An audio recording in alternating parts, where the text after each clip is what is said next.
Along with the rapid growth in Indonesia, the needs of customers are also increasing.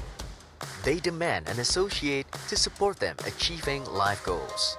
Established in 1956, Danamon is committed to care and enable millions to prosper, not only to its customers, but to employees and society at large, enabling them to be prosperous together. Through the product and services, Danamon gives the full control to all banking matters in order to achieve life goals and always be in control. Maximizing financial goals with tabungan Danamon Lebih. Realizing family aspirations through tabungan Cita-Citaku. To make easier your daily transaction by Visa, MasterCard, and American Express credit card. Enlarging the business through kredit angsuran berjangka and kredit tempat usaha. Maximizing profit with tabungan Fleximax. Promoting the company by trade finance, cash management, financial supply chain, and treasury. Living in Syariah with tabungan Syariah, deposito Syariah, and tabungan haji. Protecting your future and family with life insurance, vehicle insurance, health insurance, prosperity insurance, travel insurance, and employee benefit. Empowered with strong local capabilities, Danamon successfully expanded the marketing network and branch offices all over Indonesia and is supported by professional resources who are always ready to serve thoroughly. Carrying on its vision which enable millions to prosper, it is reflected with CSR programs, Danamon Run, and other activities. With its commitment, Danamon received numerous awards at an international level. With the synergy between local network and capabilities, along with global network and strong relationship, Danamon is ready to provide reliable banking products and services to keep your financial to always be in control. Now it's time for you to take control with Danamon.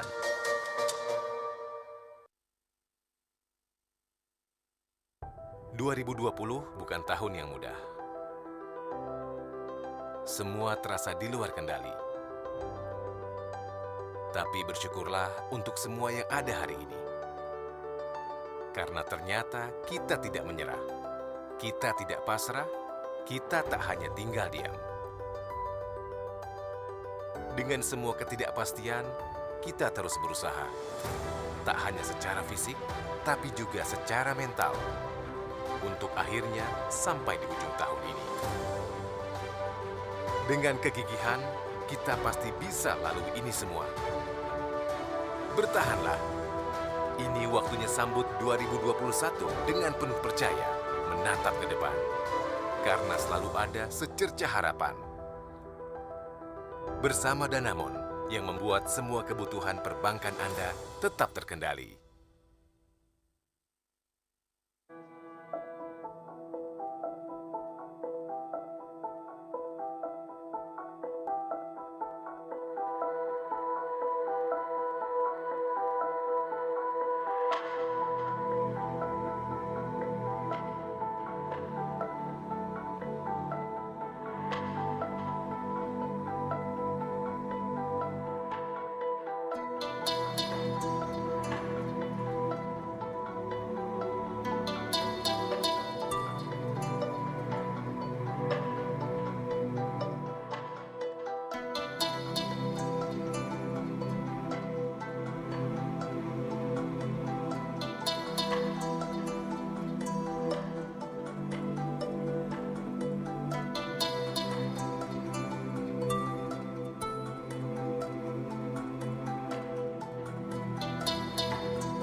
Good morning. Welcome to the Indonesia 2021 Summit, The Future is Now, jointly presented by MUFG Bank and Bank Danamon.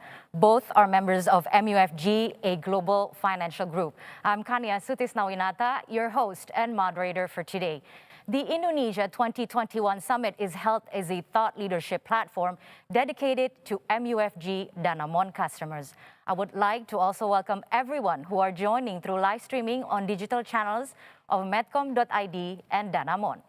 The Indonesia 2021 Summit will use two languages. The first panel, The World in 2021, will be conducted in English, and the second panel, Indonesia in 2021, as well as the keynote remarks, will be in Bahasa Indonesia.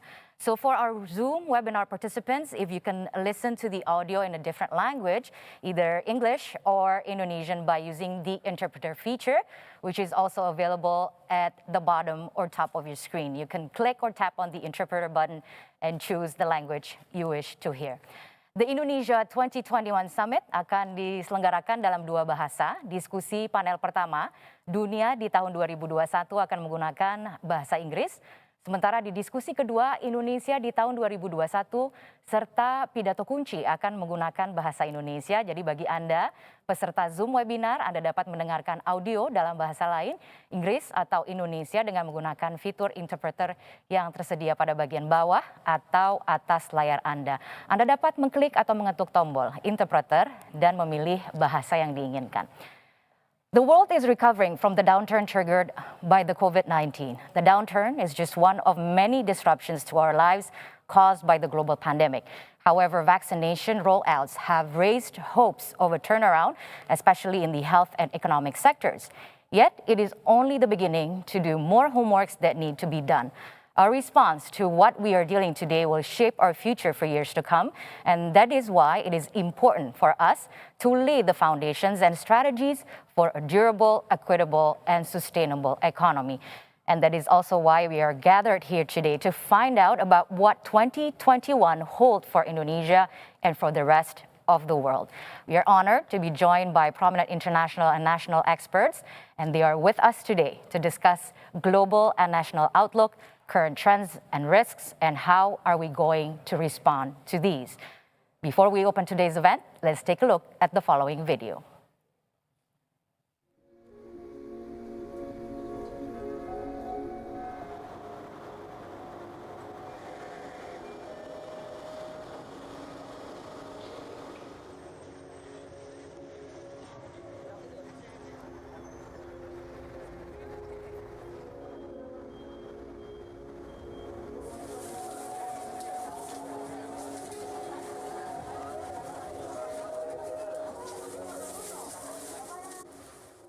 And to start off today's summit, I'd like to invite to please join me on stage President Director of PT Bank Danamon Indonesia Terbuka, Yasushi Itagaki, and Executive Officer Country Head of Indonesia of MUFG Bank Limited, Daisuke Ejima.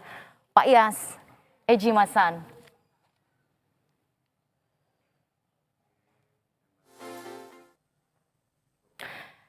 Pak Yas, Ejima-san, welcome to Metro TV's virtual stage. It is such a pleasure to have both of you with us on this special occasion, and also to welcome our audience and greet our audience who are joining the Indonesia 2021 Summit through our virtual platform. So I'd like to open the summit with a few remarks from you. I'd like to open up with a question to Pak Yas, of course. Pak Yas, tell us what was the strategy behind MUFG's move as one of the world's largest financial group to invest and also partner with Bank Danamon, one of Indonesia's largest bank, and cooperate in a bank operating in Indonesia. And how would you say this collaboration as a bank in Indonesia equipped your customers to better navigate the landscape in Indonesia? Sure. Thank you, Kanya, for opening question to begin with. But first of all, together with Mr. Ejima, and on behalf of everyone at Bank Danamon and MUFG Bank, welcome all to the Indonesia 2021 Summit. It is our great pleasure to have you all joining us here today. Back to your question, Kanya. Let me recall my memory. When MUFG invested in Bank Danamon, starting late 2017, I was part of the executive team to plan and invest in, to plan and execute the Indonesian project in MUFG.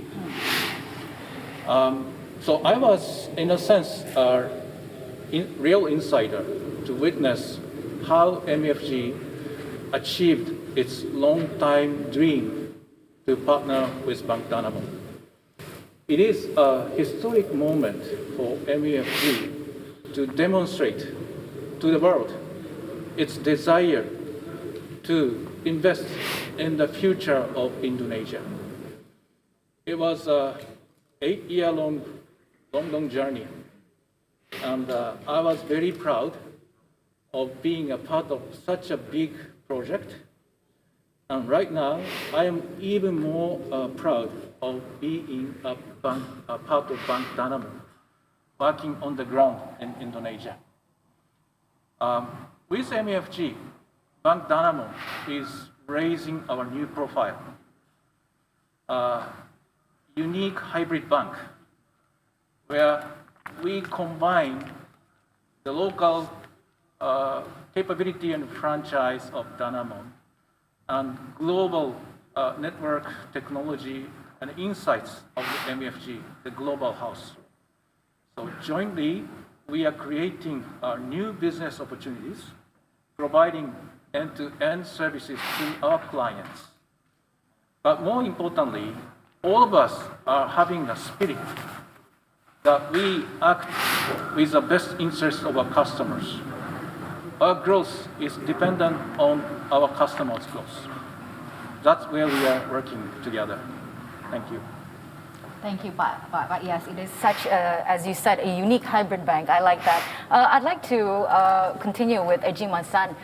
He mentioned earlier it was an 8-year-long journey. So take us through this journey. What are some of the highlights that maybe you can share with us through this collaboration? Some of the success stories that you've accomplished, maybe through your clients, and also at the same time growing the potentials of Indonesia as an economy. Thank you, Kanya. Echoing what Park Yaz said, I also thank the 1,500 plus participants today for this the Indonesia 2021 summit. What Park Yaz mentioned for the 8 years long journey, I was part of that for the past 3 years as a country head of MUFG Bank in Jakarta branch. The mutual relationship between Bank Danamon and MUFG Bank, it just accelerated for the collaborations.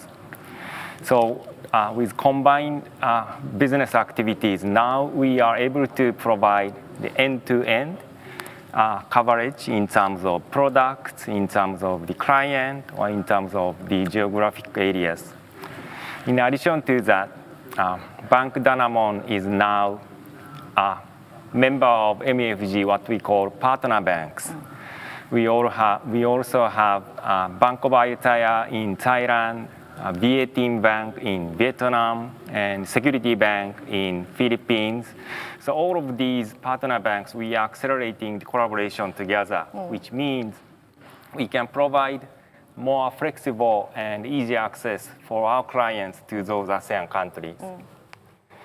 And in addition to that, MUFG has, of course, global presence over 50 countries, so which will enable our Indonesian clients to have more access on a global basis.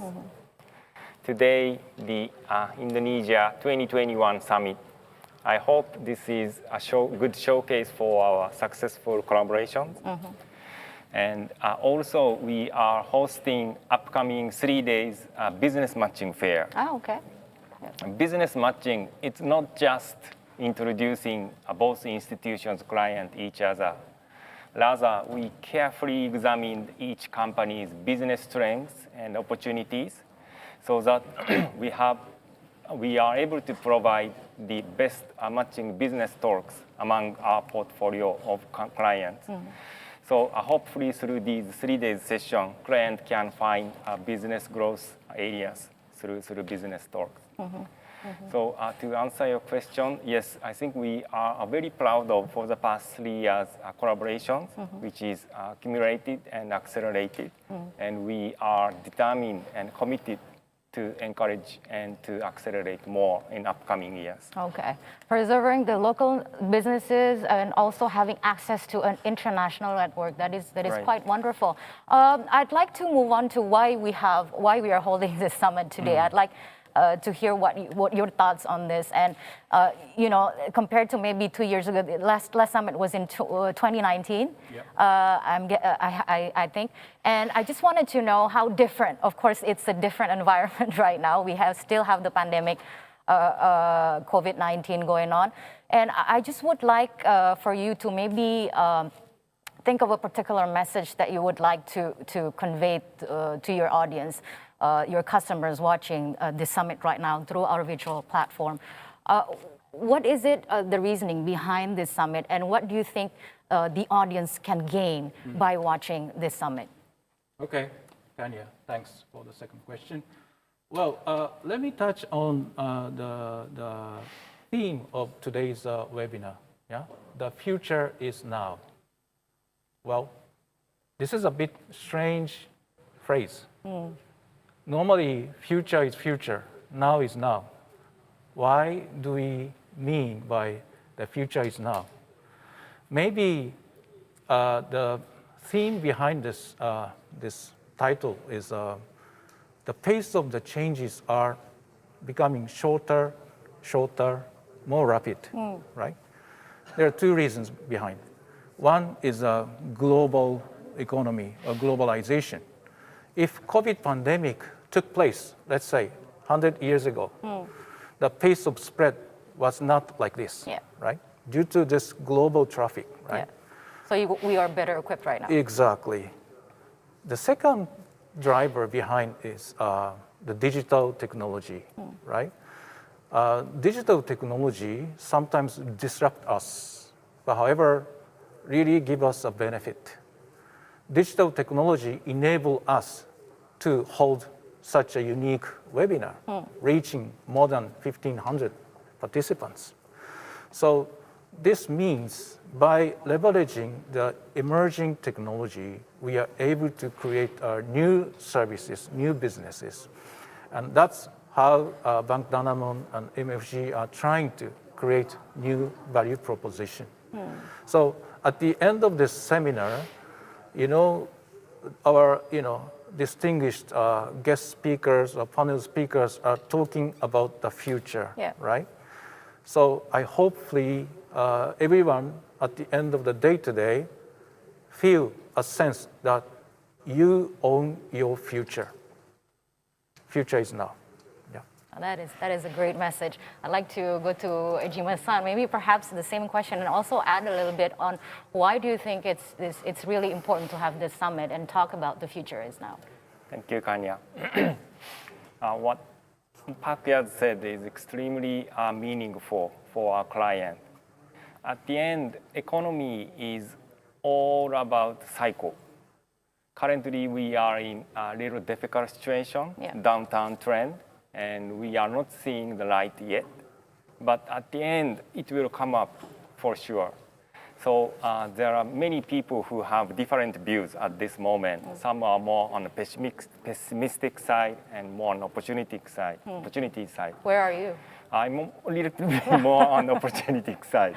But at the end, through this insightful information, and hopefully participant can understand the different views. And also, regardless of that view, what I would like to stress is our commitment, MUFG Bank, both Bank Danamon as well, are long term.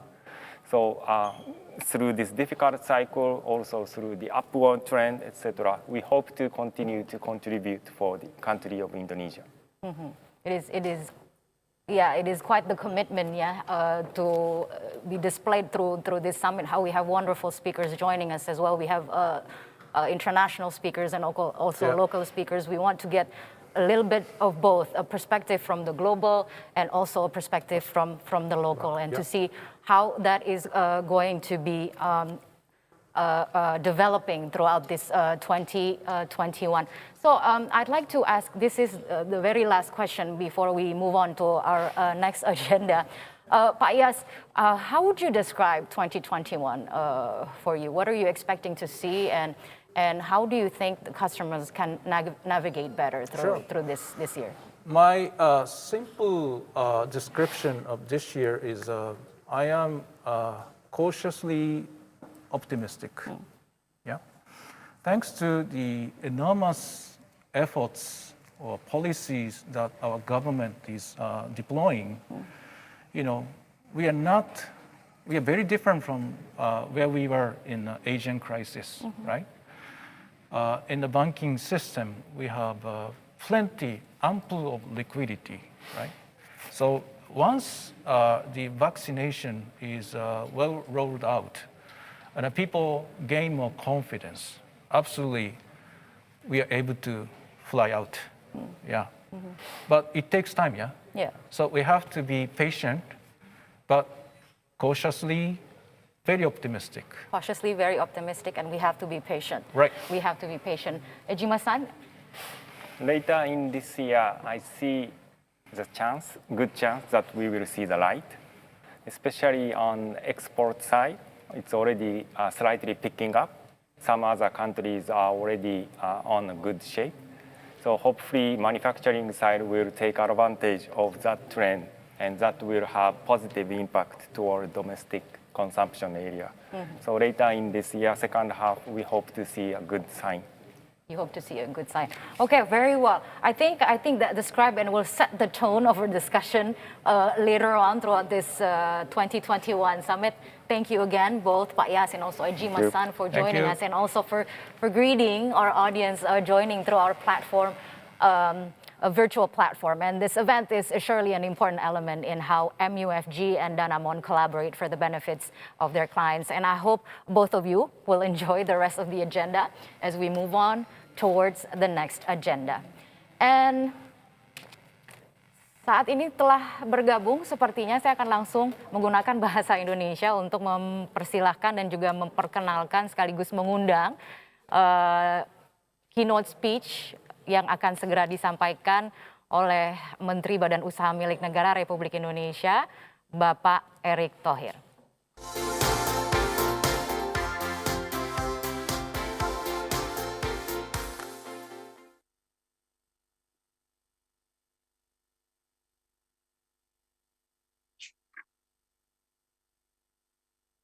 Saja saya sudah melihat ada Pak Erick Thohir bergabung melalui sambungan virtual atau bergabung secara daring. Selamat pagi Pak Erick. Selamat pagi. Terima kasih Pak Erick telah meluangkan waktu untuk bisa bergabung dalam acara ini di tengah kesibukan Pak Erick. Tapi tentunya kami sangat berharap bahwa dalam keynote speech ini dari audiens yang ikut menyaksikan bisa mendapatkan gambaran kurang lebih atau penjelasan seperti apa sebenarnya langkah-langkah ataupun kebijakan yang sudah disiapkan oleh pemerintah Indonesia. Anda dari Kementerian BUMN secara spesifik begitu untuk melihat atau memperlihatkan bagaimana upaya pemulihan yang akan dilakukan oleh pemerintah Indonesia dan juga dampaknya terhadap sektor usaha dan bagaimana sektor usaha dapat turut berpartisipasi dalam proses pemilihan. Jadi langsung saja saya berikan kesempatan kepada Bapak Erick Thohir, Menteri BUMN Republik Indonesia untuk memberikan keynote speech-nya. Assalamualaikum warahmatullahi wabarakatuh. Salam sejahtera, shalom, om swastiastu, nama budaya, salam kebaikan. Good morning to everyone who joined this event, this summit.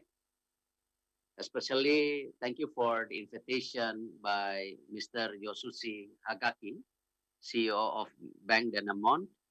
Also, Mr. Daisuke Ejima, Executive Officer and Country Head of Indonesia, MUFG Bank. And of course, other distinguished gentlemen who are speakers also who joined. Allow me to speak bahasa on my presentations. Next slide.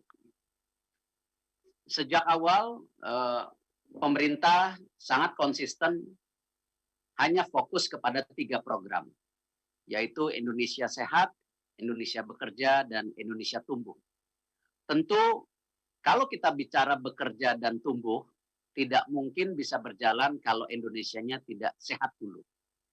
Prioritas dari mana Indonesia sehat adalah rakyat aman dari COVID-19, dan tentu yang terpenting reformasi daripada layanan kesehatan di Indonesia. Tentu di mana untuk Indonesia Bekerja, kita prioritaskan pemberdayaan dan percepatan penyerapan tenaga kerja. Dan tentu yang terakhir baru kita bisa melihat bagaimana prioritas pemulihan dan transformasi daripada ekonomi nasional. Tentu pada hari ini saya tidak mendetailkan secara detail untuk program-program Indonesia Sehat, Bekerja, dan Tumbuh. Saya ambil yang penting-penting saja. Slide berikutnya. Slide berikutnya. Tentu contoh di program Indonesia Sehat, kita tahu tidak kalah pentingnya 3M, memakai masker, mencuci tangan, menjaga jarak, atau juga tracing dan lain-lain. Nah, tentu pada saat ini saya ingin memaparkan fokus kepada program daripada vaksinasi yang akan dilakukan di Indonesia. Alhamdulillah, pemerintah sudah menyiapkan 2 program, yaitu program daripada vaksin gratis dan juga vaksin gotong royong. Tentu jangan disalahartikan, vaksin gotong royong adalah gratis juga. Tetapi kita memberi kesempatan kepada pihak swasta yang ingin mengadakan dan membagikan secara gratis kepada tentu para pekerjanya yang selama ini sudah bekerja dan tentu loyalitas kepada perusahaan tersebut. Kalau kita lihat untuk vaksinasi, untuk vaksinasi sendiri, di sini untuk gratis kita sudah secure 344 juta. Atau kalau kita lihat untuk 2 suntikan 1 orang, jadi untuk 170 juta. Untuk vaksin gotong royong, kita sedang mengupayakan, mudah-mudahan bisa berhasil, yaitu di 20 juta ampul. Jadi kurang lebih untuk 10 juta. Jadi kalau ini dikombinasikan, angkanya kurang lebih 360 juta, yaitu 70% daripada penduduk Indonesia. Tentu targetnya, yang seperti sudah disampaikan oleh Bapak Menteri Kesehatan, adalah kemarin dari mulai Februari kita akan upayakan Februari tahun depan angka 70% ini tercapai. Dan tentu kalau dilihat juga vaksin gratis itu ada pecahannya. Ada tentu pada saat kemarin Januari itu kita prioritaskan kepada petugas kesehatan, para dokter, perawat yang sudah menjadi ujung tombak, lalu juga petugas layanan publik dan juga lansia. Ini pada saat ini, pada bulan mulai Februari pertengahan terus sampai bulan Mei, lalu masyarakat, rentan, dan yang lainnya. Sama juga untuk gotong royong, kita sedang mengupayakan di bulan Maret ini, kita akan mendapatkan 3,5 juta vaksin. Slide berikutnya. Tentu tidak berpuas diri dalam mengadakan vaksin, pemerintah tidak kalah pentingnya juga fokus melakukan yang namanya vaksin merah putih. Kebetulan kami, Kementerian BUMN bersama Kementerian BRIN, Pak Bambang Brojo, kita bekerja sama memfokuskan kepada 7 kerjasama pada saat ini dengan ada 5 universitas, lalu ada lembaga Eijkman juga sebagai lembaga research, ada juga LIPI. Dengan berbagai macam penemuan vaksin itu. Ada yang protein rekombinan, ada yang mRNA, dan ada yang lainnya. Nah, alhamdulillah dari kabar terakhir, Eijkman akan memberikan seed vaksin kepada Bio Farma sesuai dengan target kuartal 1 2021 ini.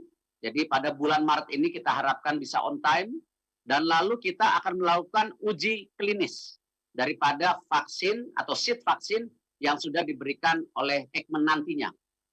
Ini perlu waktu, tentu uji klinis 1, 2, 3, yang prediksi kalau semua berjalan lancar, kita bisa mulai memproduksi vaksin sendiri, vaksin merah putih di kuartal 1 2022. Jadi kalau kita lihat tadi, untuk vaksin 2021 sudah secure, kita sekarang pemerintah juga sedang memikirkan pengadaan vaksin di 2022 disejalankan dengan penemuan vaksin merah putih. Kalau vaksin merah putihnya diketemukan lebih awal, tentu pengadaannya tidak perlu sebanyak tahun ini. Tentu program berikutnya, slide, bahwa tentu di Indonesia Sehat juga kita terus mengupayakan mempercepat peningkatan suplai daripada vaksin yang seperti tadi ditambahkan. Lalu juga meningkatkan kapasitas vaksin, termasuk cold chain, storage. Ya. Kami di Bio Farma juga terus meningkatkan produksi. Alhamdulillah kita sekarang sudah punya line produksi 250 juta khusus untuk vaksin daripada COVID-19 ini, yang sudah juga melalui due diligence internasional oleh Gavi dan COVAX yang kemarin certified daripada hasil dari due diligence-nya. Dan karena itu juga kita meningkatkan tidak hanya produksi, tapi kapabilitas daripada platform. Yang selama ini Bio Farma hanya bisa memproduksi vaksin inactivated virus atau virus yang dimatikan, sekarang kita bisa melakukan juga dengan platform-platform lain seperti mRNA yang dilakukan oleh Pfizer Moderna, atau juga viral vector yang dilakukan oleh AstraZeneca, atau protein rekombinan seperti Novavax. Jadi kita bisa juga standar internasional dalam produksi vaksin sendiri. Lalu juga mempercepat pelaksanaan vaksin gotong royong. Untuk Indonesia bekerja, tentu kita tadi saya sampaikan bagaimana kita memprioritaskan pemberdayaan dan percepatan penyerapan tenaga kerja. Karena itu di sini kalau kita lihat pen daripada program ekonomi recovery ya untuk tahun 2021 ini bisa dilihat kita tetap mengadakan yaitu bansos-bansos atau perlinsos sebesar 150 triliun. Karena kita tahu dengan ada vaksinasi yang terus berjalan, tidak mungkin kembali ekonomi langsung balik seperti normal. Nah, karena bansos kepada yang membutuhkan itu tetap harus berjalan. Apakah BLT dana desa, prakerja, atau kartu sembako, atau subsidi kuota kepada orang yang dalam ini kebutuhan untuk belajar, diskon listrik, ini kita tetap lakukan. Belum lagi kita melakukan program yang bisa menjadi landasan untuk kedepannya. Kawasan industri, program padat karya, pinjaman ke daerah dengan subsidi pinjaman daerah yang rendah, ya, ketahanan pangan, food estate kita terus lakukan. Dan juga kepada pembiayaan koperasi, apakah itu bunga kur, penjaminan loss limit UMKM dan koperasi, UMKM dan korporasi juga IJP-nya kita lakukan, pembebasan daripada abodemen listrik, kita push ini semua. Belum lagi insentif usaha yang tadi ada 8 program, apakah insentif biaya masuk, pengurangan angsuran PPh pasal 25, dan lainnya. Next slide. Saya akan menggarisbawahi salah satu yang terpenting adalah program padat karya. Karena kita tahu dengan kondisi COVID-19 ini, banyak pihak-pihak yang membutuhkan pekerjaan. Terutama tentu masyarakat yang saat ini tadi dibantu bansos, tetapi juga belum cukup dalam mendapatkan pekerjaannya. Karena itu Bapak Presiden sudah mengarahkan di ratas terakhir, semua program-program strategi nasional yang sekarang ini dijalankan, itu diprioritaskan dilakukan dengan padat karya. Sehingga fondasi daripada masyarakat bekerja bisa didapatkan.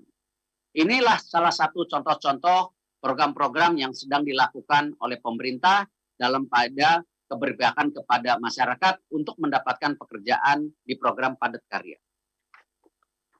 Slide berikutnya, kita mulai bicara Indonesia tumbuh. Yang tentu banyak masyarakat juga melihat, oh kalau gitu kita fokus bekerja, nanti tumbuhnya tahun depan. Ingat, kalau kita tumbuh, kita harus mulai juga dari sekarang. Karena itu banyak terobosan pemerintah yang sedang dilakukan, salah satunya kita meluncurkan Indonesia Investment Authority, yang kemarin lebih terkenal dengan kata-kata SWF. Di sini yang menarik adalah bagaimana kita terus melakukan pembangunan nasional, proyek nasional yang sangat penting melalui modal, bukan hutang lagi. Karena itu pemerintah menaruh dana di situ, lalu mengundang partner dari luar negeri yang percaya kepada pertumbuhan ekonomi Indonesia untuk masa post-COVID dan seterusnya. Karena kalau kita lihat, salah satu kekuatan Indonesia adalah ada dua. Satu, yaitu market yang besar, dan yang kedua juga sumber daya alam yang punya kekuatan tersendiri. Nah, karena itu program-program dari pembangunan daripada Indonesia, kita sekarang coba mengatur kembali bagaimana kita bisa mendapatkan modal bukan hutang dengan adanya Indonesian Investment Authority ini. Kita juga tugas daripada ini tidak lain meningkatkan foreign direct investment kepada Indonesia. Alhamdulillah, komitmen awal pada saat ini sudah 9,5 miliar dolar, yang tentu Bapak Presiden menargetkan lebih tinggi di tahun ini dan tahun depan. Karena itu kita kemarin sudah mulai melakukan roadshow ke beberapa negara, dan insya Allah juga ini akan ada kabar-kabar baik ke depan bagaimana partner-partner kita dari luar negeri bisa percaya kepada pertumbuhan dan investasi yang ada di Indonesia. Di program Indonesia Tumbuh juga kita tidak lupa menjaga potensi daripada pengembangan EV battery. Karena kita tahu Indonesia adalah salah satu negara yang mempunyai sumber daya alam untuk kebutuhan EV battery ini menjadi yang sangat dibutuhkan. Kita salah satu produser nikel terbesar. Kita salah satu juga produser terbaik untuk boksit dan lain-lainnya. Koper termasuk. Nah, karena itu kita lihat dari komponen-komponen dasar, makanya kita dengan agresif dan alhamdulillah sudah mendapat kesepakatan, kita menandatangan perjanjian EV battery konsorsium BUMN yang di bawah Pertamina, PLN, dan tentu Mind ID, holding company dari pertambangan, untuk membuat EV battery di Indonesia bersama CATL dan LG Chem. Kita juga terus mengadakan pembicaraan dengan beberapa perusahaan besar lainnya dari Jepang, dari Amerika, termasuk yang sering dibicarakan di publik yaitu Tesla. Nah, hal-hal ini tentu tidak lain Indonesia tumbuh ya dengan program-program yang jelas seperti EV battery ini bisa menjadi juga fondasi daripada pertumbuhan Indonesia, tidak untuk hanya 1 tahun tapi 20 tahun yang akan datang berdasarkan kekuatan sumber daya alam Indonesia. Yang lainnya, kita juga melihat sekarang ini komoditas sangat naik, baik batu bara, kelapa sawit, karet, nikel, tembaga, kakao. Inilah juga kesempatan menjadi fondasi Indonesia yang kebetulan Allah Subhanahu wa Ta'ala memberikan kekayaan yang luar biasa. Karena itu pemerintah sekarang sedang merelaksisasi bagaimana daripada komoditas ini menjadi fundamental daripada pertumbuhan kita. Kita sudah membuka pembicaraan dengan beberapa negara tujuan seperti Cina, Jepang, Amerika untuk menjadi bagian bagaimana sinergisitas daripada komoditas kita ini. Dan tentu menjadi win-win kepada perdagangan kedua negara. Saya optimis, pemerintah optimis, dan saya yakin masyarakat Indonesia optimis, investor optimis, bahwa pertumbuhan Indonesia secara ekonomi tahun ini akan lebih baik dari tahun kemarin. Kalau tahun kemarin kita itu minus 2,1, insya Allah tahun ini kita bisa tumbuh 3-5%, tentu tergantung daripada bagaimana kembali di poin 1 kita menangani daripada Indonesia sehatnya. 3M, 3T, termasuk vaksinasi yang sedang berjalan. Demikian saya sampaikan, terima kasih atas waktunya. Wassalamualaikum warahmatullahi wabarakatuh. Iya, baiklah hadirin, tadi baru saja kita saksikan bersama-sama keynote speech yang disampaikan oleh Menteri BUMN Republik Indonesia Bapak Erick Thohir. Sekali lagi kami mengucapkan terima kasih Pak Erick telah bergabung bersama kami dalam kesempatan yang berbahagia ini. Mudah-mudahan tadi apa yang sudah disampaikan oleh Pak Erick bisa menjadi panduan bermanfaat untuk kita semua. Seperti yang disampaikan tadi oleh Pak Erick, ada optimisme yang tinggi untuk memulihkan ekonomi nasional terutama di tahun 2021 ini. Tadi sudah disampaikan beberapa kebijakan yang akan dilakukan oleh pemerintah Indonesia melalui Kementerian BUMN Republik Indonesia. Dan sekali lagi kami mengucapkan terima kasih kepada Bapak Erick Thohir, Menteri Badan Usaha milik Negara Republik Indonesia. Before we start our first panel, I would like to inform participants who are joining via Zoom webinar that we will conduct an audience satisfaction survey to help us understand better your feedback of the event and also to help us arrange even better events in the future. So we would like to ask for your kind participation when you're about to leave by tapping the leave icon. You will be directed automatically to the survey form.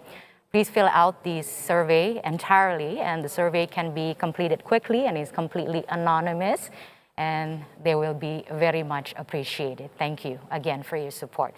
So we will have a very short break, and when we return, our first Outlook panel, The World in 2021. Stay tuned.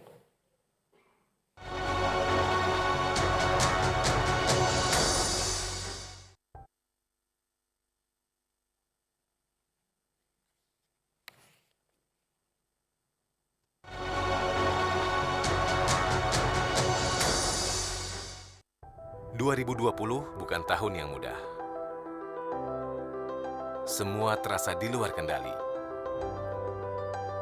Tapi bersyukurlah untuk semua yang ada hari ini. Karena ternyata kita tidak menyerah. Kita tidak pasrah. Kita tak hanya tinggal diam. Dengan semua ketidakpastian, kita terus berusaha. Tak hanya secara fisik, tapi juga secara mental. Untuk akhirnya sampai di ujung tahun ini. Dengan kegigihan, kita pasti bisa lalui ini semua. Bertahanlah. Ini waktunya sambut 2021 dengan penuh percaya, menatap ke depan. Karena selalu ada secercah harapan. Bersama Danamon yang membuat semua kebutuhan perbankan Anda tetap terkendali.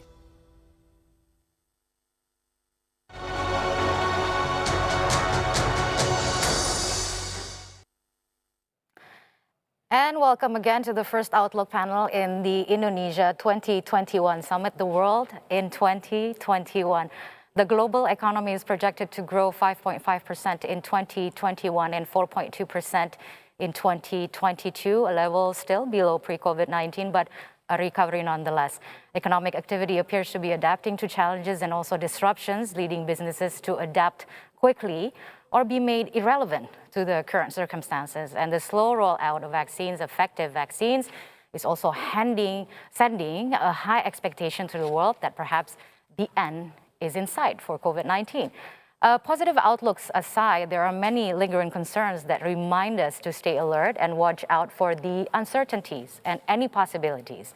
The expected recovery could be disrupted by a number of issues, new waves and variants of the virus, logistical problems with vaccine distribution, inequalities, and not to forget the new U.S. administration, U.S.-China trade tension, policy errors, and many more. We need to see all these in a wider perspective and have an in-depth understanding. How far are these issues going to affect us here, and how do we prepare for our next move? We will soon find out the outlook from our prominent speakers in the world in 2021. Right.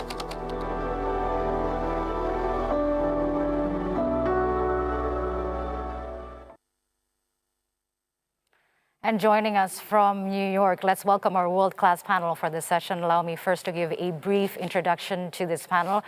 We have joining us in this panel a laureate of the Nobel Prize in Economics in 2001, a former chief economist of the World Bank 1907 to 2000, lead author of the 1995 report on the Intergovernmental Panel on Climate Change, which shared the 2007 Nobel Peace Prize, and one of the 100 most influential people in the world in 2011 by Time magazine, Professor Joseph E. Stiglitz. And also joining us in this panel, a senior advisor at Eurasia Group, chief geopolitical analyst at the world's leading geopolitical intelligence platform, Start4, best-selling author of books on foreign affairs and travel, and one of the world's top 100 global thinkers by Foreign Policy magazine, Robert D. Kaplan. And also allow me to inform that our third speaker, head of research for global markets, EMEA, and international securities for MUFG, Derek Halpenny, regretfully won't be joining us today. On behalf of Mr. Halpenny, MUFG, and Bang Danamon, thank you for your understanding. So I'd like to invite at this point for participants in the Zoom webinar some housekeeping. We also welcome you to participate in the Q&A session at the later part of the panel. Please send your questions through the Q&A box available on screen. Select participants that may have the opportunity to also ask directly to our speakers in person and also live. Okay, so just before we start this discussion, just a quick take on this session. This panel discussion will be divided into 4 parts, starting with perhaps a quick overview of the year 2021, then first going into the current trends and risks to watch out for, and then second, diving into efforts to contain COVID-19, and also third, moving forward with why we think the future is now and what it means for the world and specifically for Indonesia. So I'm going to say hello to my panel who are joining us all the way from the United States, to be exact from New York. Professor Stiglitz, Mr. Kaplan, hello, greetings from Jakarta, Indonesia. Greetings. Wish I could be there.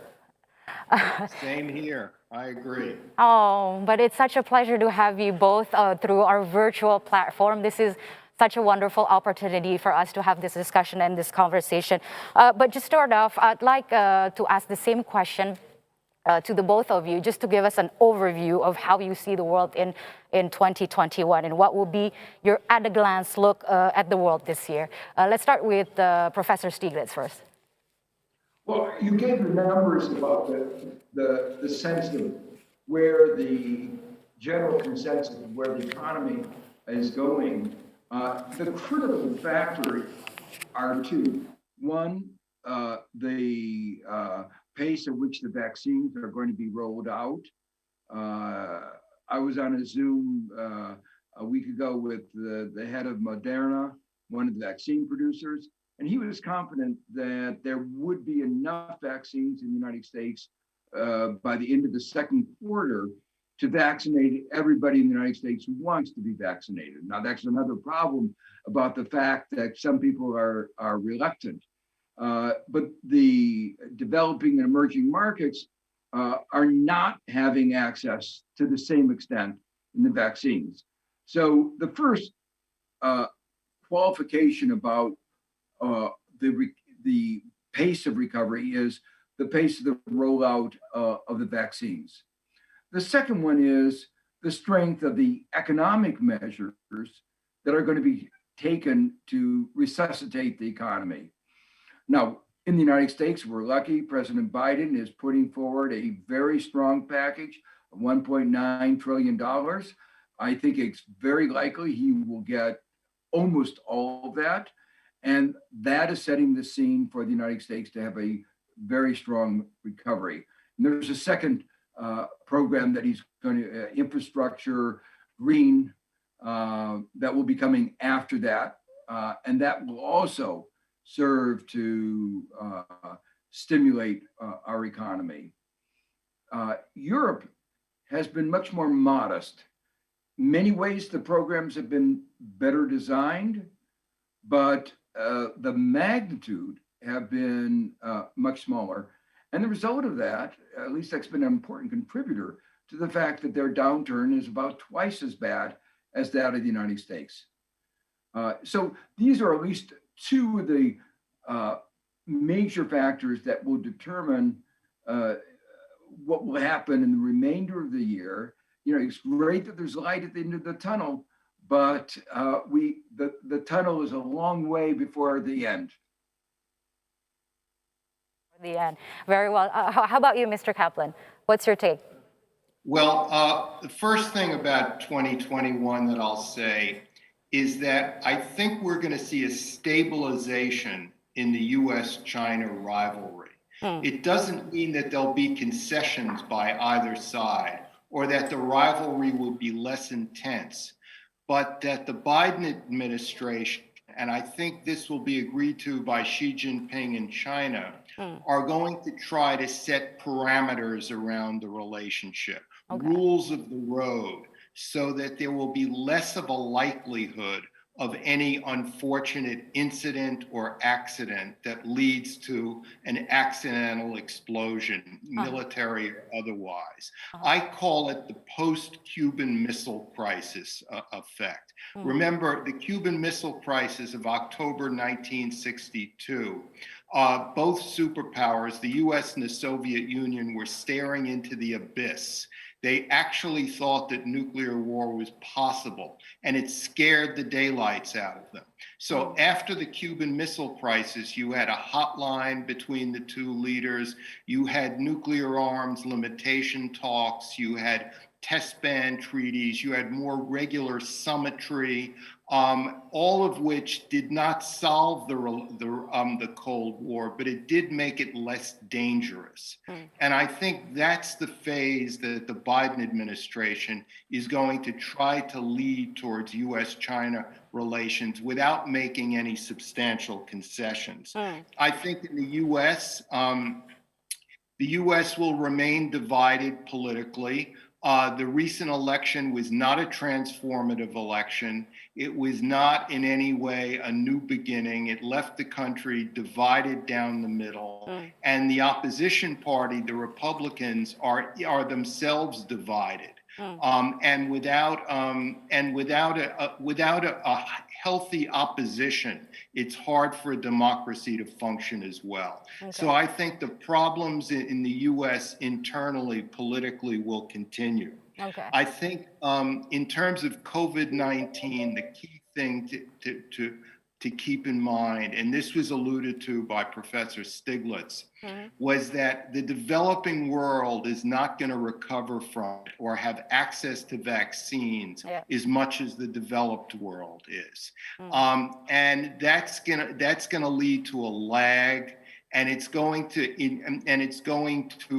interact with other problems in countries as diverse as Iran, Turkey, Kenya, Nigeria, etc., that will exacerbate other problems. So that we're really going to, so the developing world will be that much more surprising and unstable. Okay, I'd like to delve deeper into these topics, but before we do that, I wanted to ask you, what about global cooperation? Is it going to happen this year or not? And what happened last year? But first, I'd like to elaborate further on geopolitics. I'd like to go to Mr. Kaplan again, and maybe to set also the tone on our discussion to get an understanding of what's happening around the world and how it's going to affect the kind of policy support we will be seeing in terms of foreign policy as well as economic policy. And you mentioned a little bit about the US and China, but how has COVID-19 impacted geopolitics on a global level and on a regional level with a focus on Asia? And what do you think can we expect in this 2021? I think that COVID-19 has been a kind of, historians love chapter breaks, even if they're artificial. And COVID-19 has been like a chapter break. However artificial, between one form of globalization and a slightly different form of globalization. Globalization 1.0 is about spreading democracy, building or enlarging middle classes, creating a global elite, generally a good news story. I think the globalization that's in front of us is more of a mixed story. More of a fractured world divided by power rivalries between the U.S., China, and Russia, and more, continuing nasty populism in some quarters, income divides. That will make it much more of a mixed picture. Of course, these trends began before COVID-19, but they've really been exacerbated and taking root now. And I think, as I said earlier, that we haven't begun to kind of calculate to the degree that it can be calculated, the effect of COVID-19 on countries, on pivot states in the developing world, in the Middle East. And by I say the effect of COVID-19, I mean the effect that, how each government in Iran, in Egypt, in Turkey, elsewhere has handled it in different ways. I think Asia has handled it excellently compared to the rest of the world in general. And will therefore recover quicker and be that much more dynamic. So I think COVID-19, rather than heal the divides in the world, may make them more extreme. More extreme. So the world is becoming. Yes, go ahead, Professor Stiglitz. Yeah, I want to pick up on 2 points that were raised. I mean, the first emphasizes that the Biden administration is going to be putting on guardrails in our relationship with China. And within that, we're going to still be more concerned than under Trump with issues of human rights, with issues of democracy. But at the same time, there's an overarching concern that we have to we share a planet together.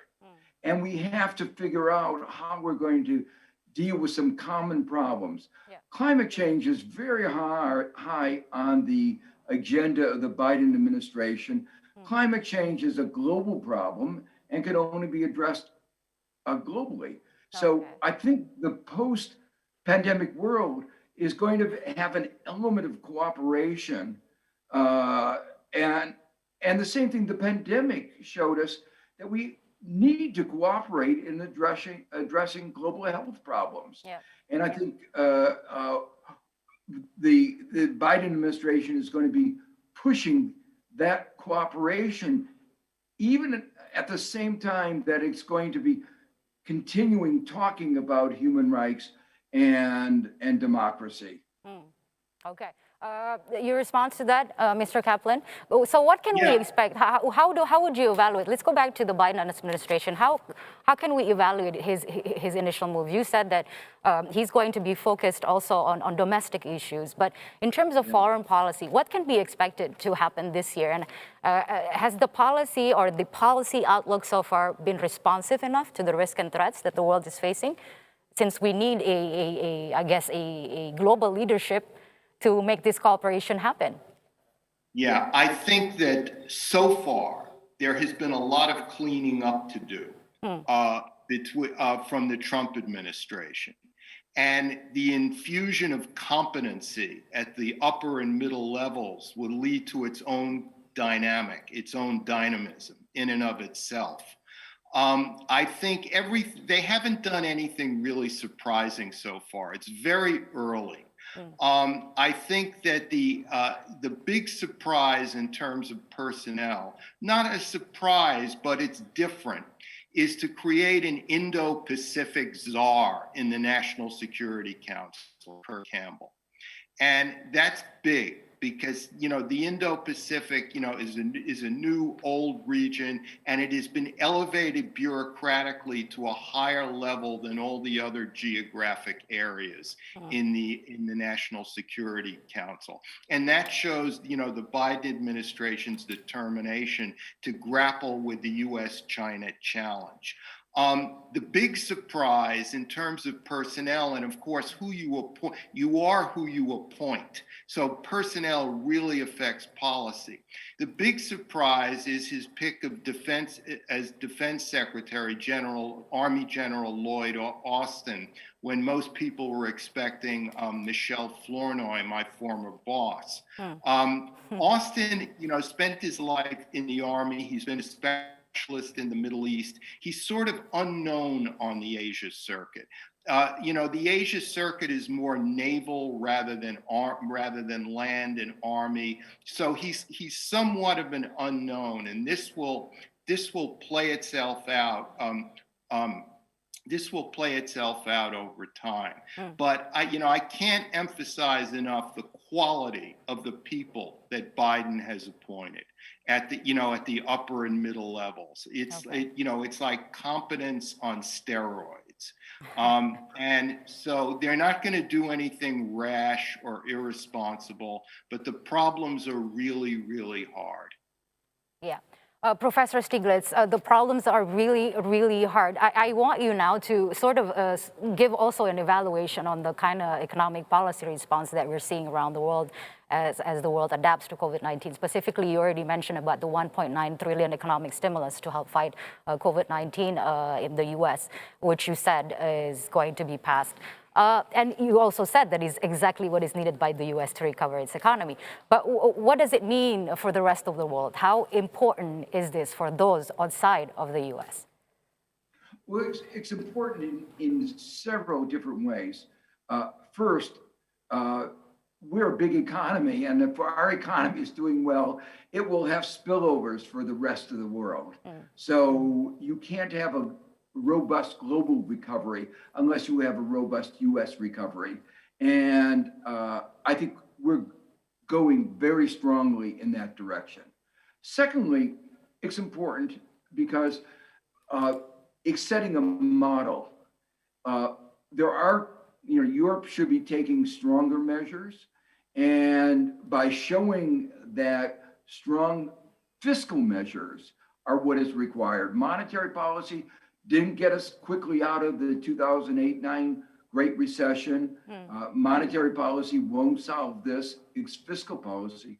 By showing that fiscal policy really works, it will, I think, provide a model for many other countries. And if enough of them do it, we'll have a much stronger global recovery. Okay. And then finally, it's really important for the politics, both in the United States and abroad. Okay. As Robert was saying, we have a very divided economy. Our politics in the United States with a polarized society.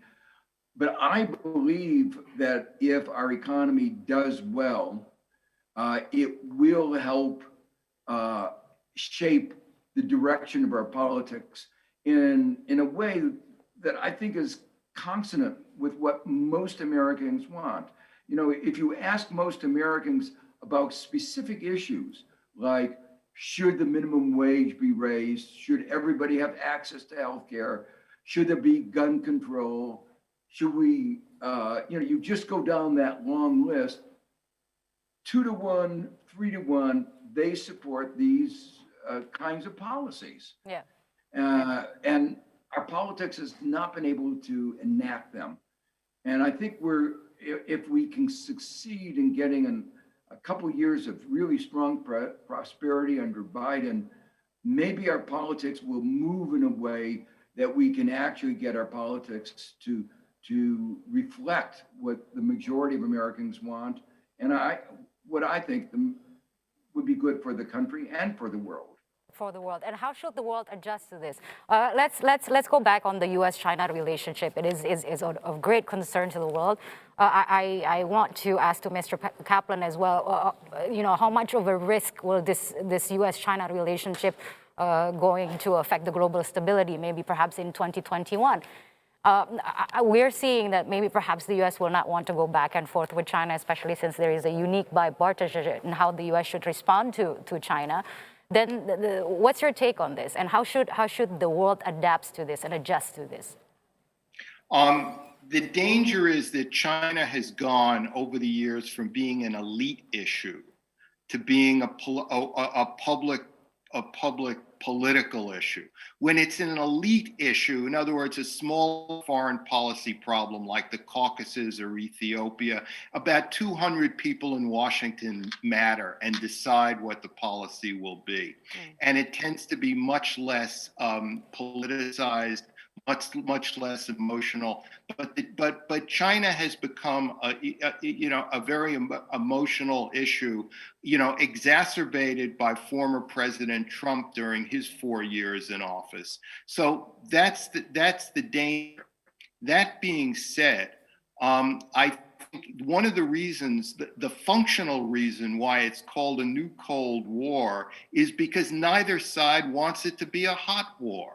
It's demonstrably in neither side's interest that there be an incident of any kind in the South China Sea and the East China Sea, for instance, that drags both sides into like a short shooting war or something like this, because a military conflict or the South or East China Seas could affect financial markets worldwide to a degree that wars in the Middle East over the past 2 decades have not, because you're dealing with the world's largest and second largest economies. I think the focus of the Biden administration will be, this new regional comprehensive economic partnership includes about 30% of the world's population, and China is in it. And the new Trans-Pacific Partnership, I forgot the acronym for the new version of it. The U.S. is out of it. It's not in it. So there's an imbalance. This was due to the protectionist behavior of the Trump administration. But I think, what Biden will try to do is how to secure and strengthen an Asian alliance at the same time that Asian allies, after 4 years of President Trump, are unsure of where the U.S. is going. And even if they are sure, they can't be certain that it will continue after 4 years. Because remember, there is, from Japan to Australia, China is the central organizing principle geographically, economically, and demographically of Asia. The U.S. is half a world away, so the U.S. behavior has to raise to a higher bar of planning, of strategy, in order to be taken as seriously as China because of its geographical distance. Okay, what's your take on this, Professor Stiglitz? Let's touch also on China in particular, and how China's influence has been growing more in the past few years, and we also expect China maybe to build a network of trade and cooperation or even beyond across Asia. And what kind of trend should we observe from China's expansion into its neighbor? Professor Stiglitz. Let me talk about a couple aspects of that. A few years ago, China began this enormous Belt and Road Initiative. It was massive. Yeah. And it was infrastructure investment. It was putting, in a way, China at the center of a increasingly large new geoeconomics that was being constructed. It didn't go as smoothly as I think China had hoped. It induced many countries to borrow too much. There were many corrupt contracts. Even as President Xi was talking about an anti-corruption campaign, the Belt and Road Initiative had a number of very corrupt aspects to it. And it was very dirty. A lot of the projects, infrastructure projects, were not green at all. And many countries are having trouble paying back the loans that they took because the projects were not well designed, not well vetted, and not generating the revenues that would enable the countries to repay. So that's been a big damper. And particularly with COVID-19, growth has slowed down and is confronting many countries with really serious repayment problems. One of the remarks I was going to make in the beginning of our discussion is one of the uncertainties going forward about the global economy is whether there'll be some debt crises this year or next year, how many there will be. We know that there are going to be some. How many there will be and how important, what will be the ramifications of these debt crises. But the bottom line is that these difficulties have served a little bit to undermine the influence of China, at least in some of what was hoped to be a very big initiative to extend reach. Okay, so can we quickly touch on Japan as well, with the legacy of Abenomics and the balance with Prime Minister Abe gone and Prime Minister Suga facing sluggish approval ratings? Will Japanese politics return to the old style, one prime minister every 2 years governance? Let's start with Professor Stiglitz. What are your thoughts on that? Well, I don't view myself as an expert in Japanese politics, and as you commented, Abe was there for a very long time, and we almost got used to a new kind of Japanese politics of every time I go to Japan, it was the same person I got to see, and so it was a very, very different kind of situation. Japan is a very interesting politics because it's since World War II, with just a few exception of a few years, it's been a one-party government. One party has dominated the politics, but there are factions within the party. So it's a fight within the party, and then that determines who is the prime minister. Party politics are even more complex than you might say national politics. So I wouldn't be surprised that it will be difficult for another person to have that kind of long duration that Abiy had, but I think it's really hard for outsiders to make a judgment about that. Okay, Mr. Kaplan? Yeah, just one thing about Belt and Road before I get to Japan. I've traveled much of the length of Belt and Road. And the interesting thing about it is you have to look at it in imperial and mercantile terms, not purely in economic terms, because it is a direction, however imperfect, for China, for its grand strategy, to cross Eurasia by land and by sea via the Indian Ocean. And if you see some of these ports, as I have, it's a great age in history to be a Chinese civil engineer.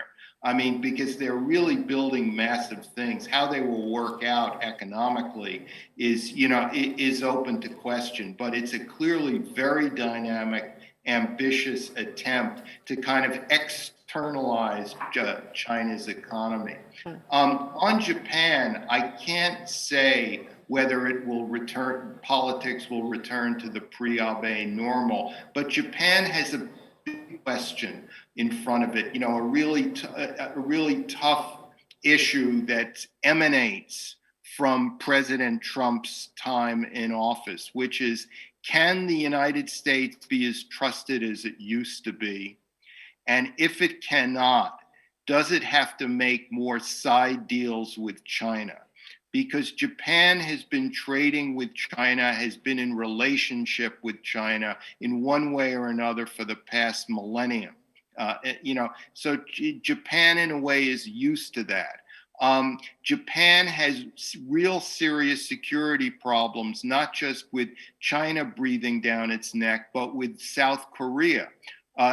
South Korea and Japan are both U.S. allies, but they don't get along very well. Their trade dispute is very, very, high decibel, partly stemming from World War II. And the Japanese South Korean trade dispute was a function of the lack of leadership from Washington between 2017 and early 2021, because in a normal American administration, that kind of dispute between two allies would have been dealt with very dramatically through a special envoy or somebody to solve it. So, so the question again goes back to the U.S. alliance, how much Japan can depend on the United States. Can President Biden assuage Japanese insecurities enough to keep Japan from basically accepting a form of Chinese tutelage, however indirect it is and however subtle it is. Okay, let's move on now to specifically about addressing and containing COVID-19.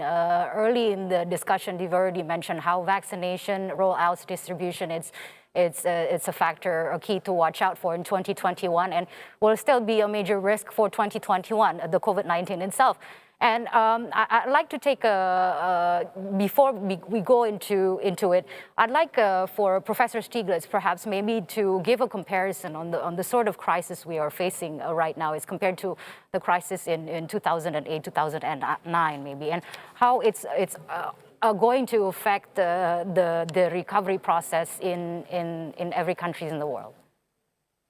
So first, let me try to point out that there's a certain economic dynamics. No matter what the origin of the crisis, if you don't intervene in the right way, the evolution can be very similar. So 2008-9, it was a financial crisis where the banks in the United States had overlent bad mortgages, and the financial system collapsed. But then that in turn affected the employment level. People couldn't buy. Manufacturers, stores suffered. And so it became very quickly what was called a balance sheet recession. The balance sheets of households, the balance sheets of firms, all suffered. And it took years to get out of it. In fact, some parts of the economy were not fully out of it. We did not get back to the same employment level in state and local government. In 2019, we were still below what we were before the Great Recession.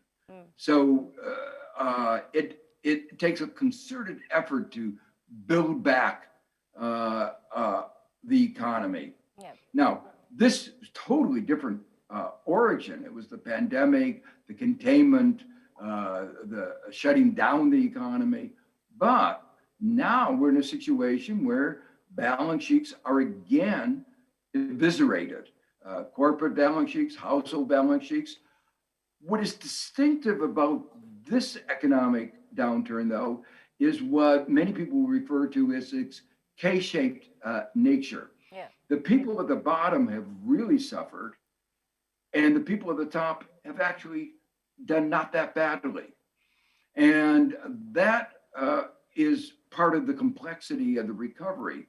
We're worried now about a K-shaped recovery where those at the bottom are going to have, again, a much more difficult time recovering. Now, what I just described within the United States also is true across the world. And so the challenges of resuscitating this economy are really great. And it's going to take strong action. And that's why, as we said before, that $1.9 trillion is the kind of thing that is necessary to address what has been an unprecedented downturn. But then we have vaccines now. We have vaccines unfolding around the world, although we still have problems about access to vaccines, distribution of vaccines. There is an equality on the distribution and access to the vaccine. So tell us, how are countries around the world, since there is a disparity of access to vaccines between developed, emerging, and least developed economies, and also we are also seeing countries such as the U.S., China, Russia, and also even recently India striving to produce and globally distribute their own vaccines. How will these factors affect the difference in recovery between the countries? And what are your thoughts on how some of these countries are branding themselves of being the savior for other countries by using their natively produced vaccines?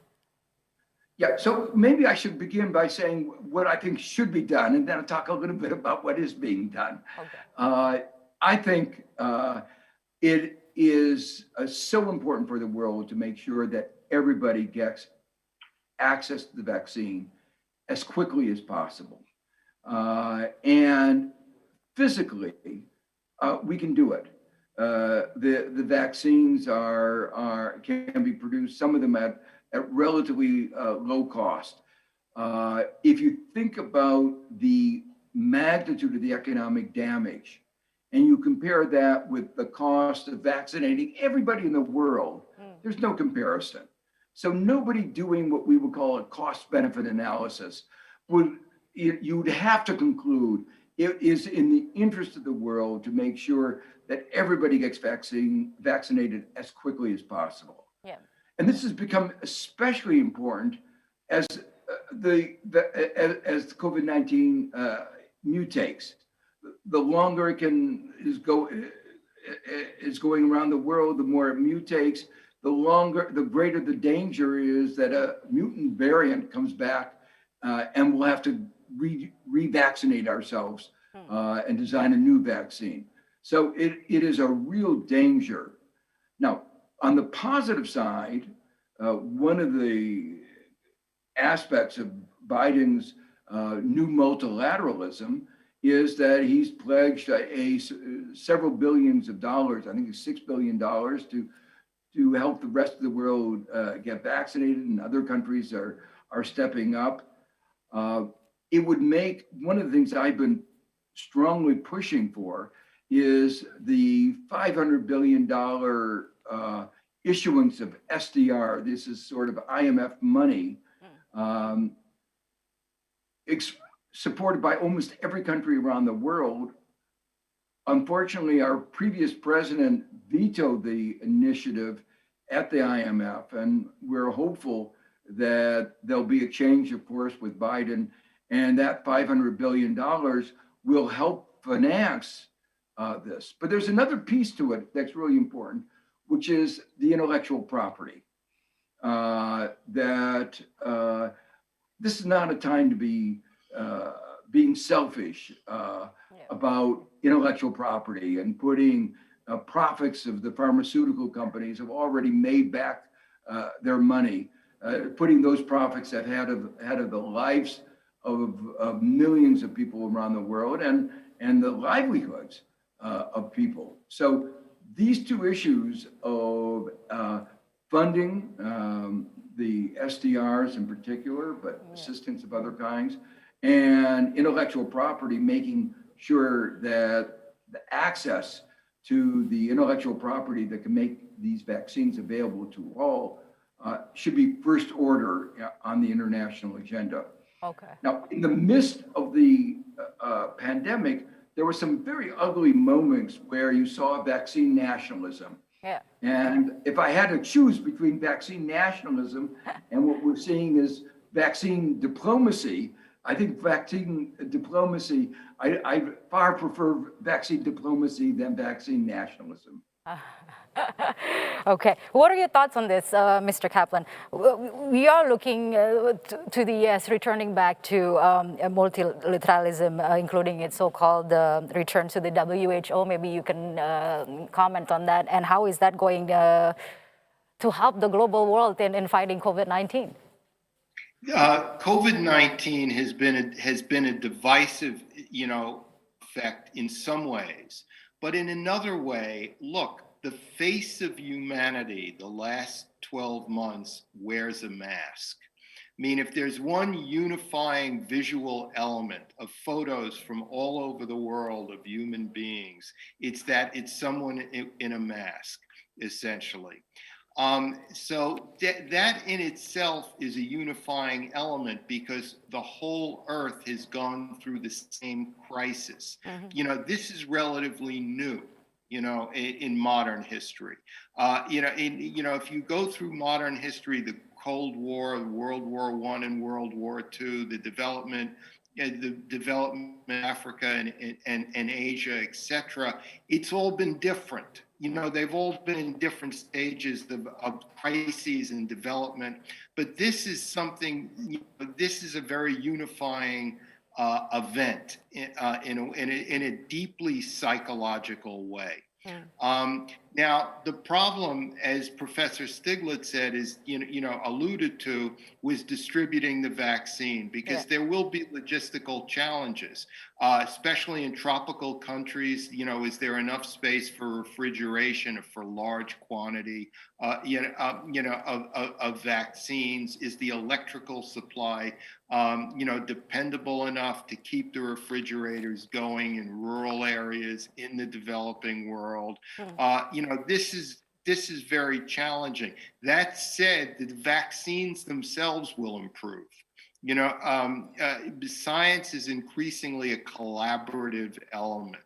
a collaborative effort in the 21st century and in the 20th century even. So we'll probably be getting vaccines at some point in the future that maybe don't require double doses, that don't require refrigeration at the same level as now, to make them more, more usable, so to speak. I think the divisions will be political within countries themselves, where the ineffectualness or the lack of effectualness of individual regimes, many of which are authoritarian, to deal with the COVID-19 crisis, will interact with politics in general in those countries, and that's why I think we could be seeing ahead instability in countries like Turkey and Iran and others, because of COVID-19 crisis interacting with other things. Okay, that's not a very optimistic outlook there. Where we're really looking forward to a more optimistic 2021. Let's talk about the disruptions that we are seeing, technological disruptions, technological advancement. The theme of this conference is the future is now, as we highlight many of the things that we expect to take place in the next decade or two actually happening now. Maybe some of the things that we are seeing in the scientific spheres and how we are getting vaccines in just a record time, to deal with this COVID-19 is one thing that we should be thankful about. But on a macro level, I'd like to start with Professor Stiglitz and what your thoughts on the largest disruptions you're looking right now. And if you had to choose as the biggest challenge the world is facing because of the disruptions that we are seeing, which one will it be and how can we adjust to that? Well, there's not just one, there are several. One that we've already talked about a lot, I'm sure we could talk about it for a lot longer, is the new geopolitics, geoeconomics, the relationship between China and the West. This is going to be a challenge for a while, for years to come, because the economic systems are very different, and the political systems, the values concerns about human rights and democracies are very different. And this has become a very important political issue, at least in the United States. But there are a couple of others that we haven't talked about so far, and I think are going to be big drivers of what is going to happen in the medium term. The first is climate change. The climate change is going to have profound effects in a number of different directions. I'm very optimistic about our ability around the world to get to zero emissions net by 2050. And I think we will be able to address it. But in doing that, there are going to be some very big disruptions. The Middle East countries and other countries, Indonesia, that have derived a lot of their income from coal, oil, other fossil fuels, are going to find that they're going to have to find a different business model. Many of these countries are lucky that they have a lot of sunlight, and so they can get renewable energy, or they could have wind. But certainly, it's going to be a very big disruption in the economic model of a very large number of countries. And the third disruption is the digital artificial intelligence. And that is going to, again, cause huge disparities between and within countries. The new technologies are giving rise to big debates about monopoly power. So even the nature of capitalism is being re-examined. We all, in a modern age, depend on information, but we've seen these new technologies enable disinformation and misinformation. And so we're going to have to figure out how we're going to deal with the disruptive effects of misinformation and disinformation. So to me, these three are probably the things that are going to be the biggest challenge that we're going to have to face within each country and globally. Okay. Is it happening despite of the pandemic or because of the pandemic, Professor? I think the pandemic has accelerated the process. You know, I jokingly say that these robots, they don't come down with COVID-19. So you can have a robot not worried about it having to take sick leave. Moreover, the robots don't have to have social distancing, and so they can work right next to each other. Okay. So at one level, there's no doubt that COVID-19 has accelerated some of these processes. The fact that we are enjoying a digital technology now and being able to communicate with each other is just an example of how it is transforming the way we communicate all over the world. Should we get used to it? Is it here to stay, do you think? It's not a substitute for being in person. It's not as much fun, but it saves our travel time. Okay. I was in Jaipur in India at 3:00 today, and here I am in Indonesia. I couldn't have done it in real time. So, so I just want to put a positive twist on the question that I asked previously, but maybe the question should be for you, Professor Stiglitz. What is the kind of disruptions that you're excited about that you've been seeing recently because of the pandemic? Oh, I think that the thing that I'm most impressed about is the speed with which we develop those vaccines. Yeah. I think it has been amazing. In fact, the development of the vaccine was within a few weeks. Most of the time has been spent testing the vaccines and verifying that they worked. But this really raises a really important point. We had over a half a century been doing research on DNA, RNA. We had provided the intellectual foundations that had enabled us in a few short weeks to figure out what this terrible thing that was causing so much death and disease, and then to develop a vaccine for it. I mean, it is truly marvelous. Yeah.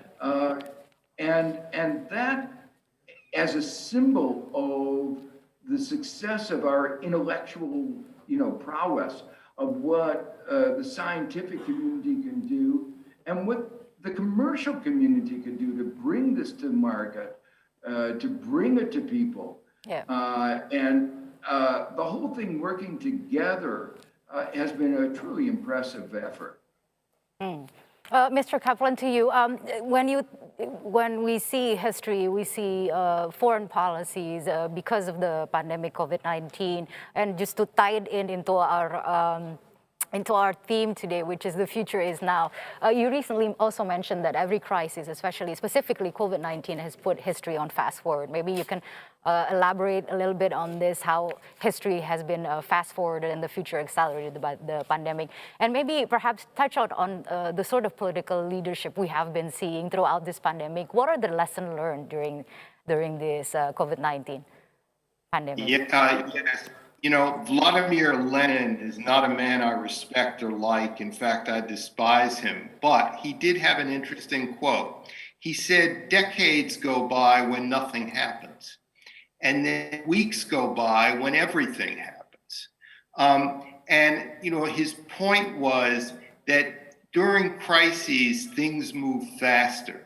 More, in the military, which I've covered for decades, there are more promotions from colonel to general, from major to colonel during actual wars and things, or in the aftermath or build up to wars in that sense. So COVID-19, which is now it's like over a year old, has been such a crisis. And in a crisis, as I said, history moves on fast forward because, developments that could take 5 years to unravel in country A or country B can now take 2 or 3 years to unravel. Because of the effect of COVID-19 into all the other political issues. And, it really tests regimes.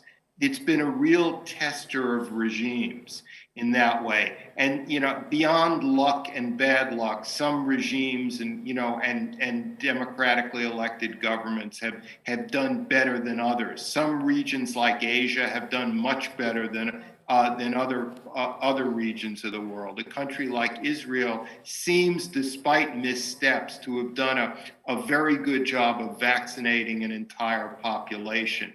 I know that, again, I'll go back to Iran for a moment, a country I follow, which is in the weeks before the COVID-19 outbreak, they had tens of thousands of people in the streets throughout the country demonstrating against the government. And then the government completely mishandled the initial outbreak of COVID-19. Of course, demonstrations didn't follow after that because everyone was socially isolated because of the virus. But once people can gather together again in 6 months or a year or so and so, you're going to see the delayed reaction effect of that, and that plays out in many other parts of the world initially. I think in the United States, some states have handled it much better than others. Clearly, it's been like a testing ground for governors, and it's been difficult for all of them. There is no clean survivors in this, so to speak. But clearly, I think the previous presidential administration in the United States handled it very badly. It was slow off the mark and didn't use the bullying power of the White House to coordinate reactions among the states and to get vaccines out as quick as they could. This will be a big test of President Biden over the next few months. If America can get essentially vaccinated halfway through the year or thereabouts somewhat, it's going to be a big boost to the current president's popularity. Okay, something to look out for. Professor Stiglitz? Yeah, I wanted to say one more very positive aspect of what's come out of this, which, from my perspective, which is that people have realized how important government is. Yeah. They turn to government when, and what you saw, if you had an incompetent government like the United States, you wound up today, we reached a 500,000 person dying from COVID-19. Yeah. That's what happens when you have an incompetent president. So we recognize that the idea of market fundamentalism, the idea that markets can take care of everything, isn't right. You need a balance between the market, the government, civil society, and the countries that got that balance better have done better. Yeah, it should be a balance. I would just add one thing. I would add that it's not just governments that have been shown to be so important, as Professor Stiglitz said, but expertise, experts. Okay. COVID-19 has been a big boon for not only the importance of government per se, but for expert classes per se. Yeah. So when we talk about a balance, but what's your outlook, Professor Stiglitz, as we progress towards containing COVID-19, as we progress towards 2022? What do you think is the role of the government going to play? Like, will it play a more prominent role, or how is the situation right now? Oh, I think government will be playing a more important role. This is consistent with what climate change. We need government to respond to climate change. And if we don't do something about climate change, we're all going to fry. And so it's become an existential threat. COVID-19 was the same way. If we were left on our own, we'd be back in the Middle Ages, and we would be having a plague. So we all turn to government to help guide us through this very difficult time. So I'm actually very optimistic that this is a moment of realization that we do need this greater balance. Not everybody. Let me say, politics is complicated, but I think the vast majority of people have realized it's been an epiphany for many people to realize that you really need the kind of expertise, science, and but also a competent government. And by the way, one of the other interesting things is there was a lot of disappointment about the competency of the market. In the United States, we couldn't even make simple goods like masks. We were getting, at the beginning of COVID-19, all our friends in China were sending us masks because they knew that Americans couldn't produce them. We couldn't produce good tests, we couldn't produce protective gear, ventilators. So it makes you rethink. More resilient because of the pandemic? Oh, it's exposed our lack of resilience. And I hope, this is the hope, that we will learn that lesson and that the efforts will be put to try to understand why we were not resilient. And then the next step is to make us more resilient. And I know that one of the big topics that the G7, for instance, is discussing in anticipation for the next G7 meeting. They're working on exactly this issue. How do we make our economy and our society more resilient? That's become a big focal point of a lot of discussions going on right now. Okay, so the audience will certainly want to know more about how what is happening in the world right now is also affecting Indonesia specifically, and perhaps Asia to a degree. You mentioned a little bit earlier in the beginning, but I would like to Mr. Kaplan now to make an observation on how everything around the world is actually affecting Indonesia. You must have been observing what is happening in Asia, in Indonesia. Has the potential to be a major player in the region, and some may call Indonesia as punching below its weight. What do you see as being Indonesia's potential in the short term, and how can it have more influence in Asia? I think at a time when geopolitics are really back, when Belt and Road is a geopolitical instrument, when navies are the biggest, strategic factor as as Asia rises, it's important. Indonesia, which stretches literally wider than the United States, from the westernmost island to the easternmost island, I believe it's wider than the continental United States, lies at the juncture point, confluence of the Western Pacific and the Indian Ocean. You can't get more strategic than that. And with vast economic potential, everything from fish stocks to whatever. It has, I think, the largest Muslim population in the world, if I'm correct. It's sort of like a second India, but as you said, like India, as India has been labeled punching below its weight for many years, the same thing with Indonesia. I think there are two issues that Indonesia has to get right in order to take advantage of its exceptional geopolitical position, its geographic position. One is infrastructure, just getting around, transportation infrastructure. In Jakarta, the traffic is difficult to say the least, and just to make it more more efficient in terms of public infrastructure. And the other thing, which is very sensitive to talk about, but it is a fact, is the relationship between the civil and the military.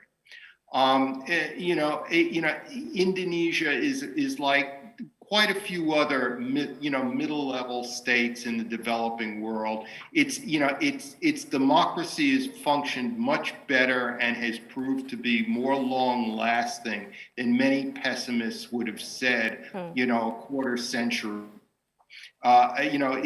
People used to say in the 90s, the 80s, that only the Dutch could, or the generals could rule Indonesia. Well, that's been proven incorrect, essentially. Nevertheless, the military does play a role behind the scenes. This is written about openly in Indonesian newspapers, and getting the balance right.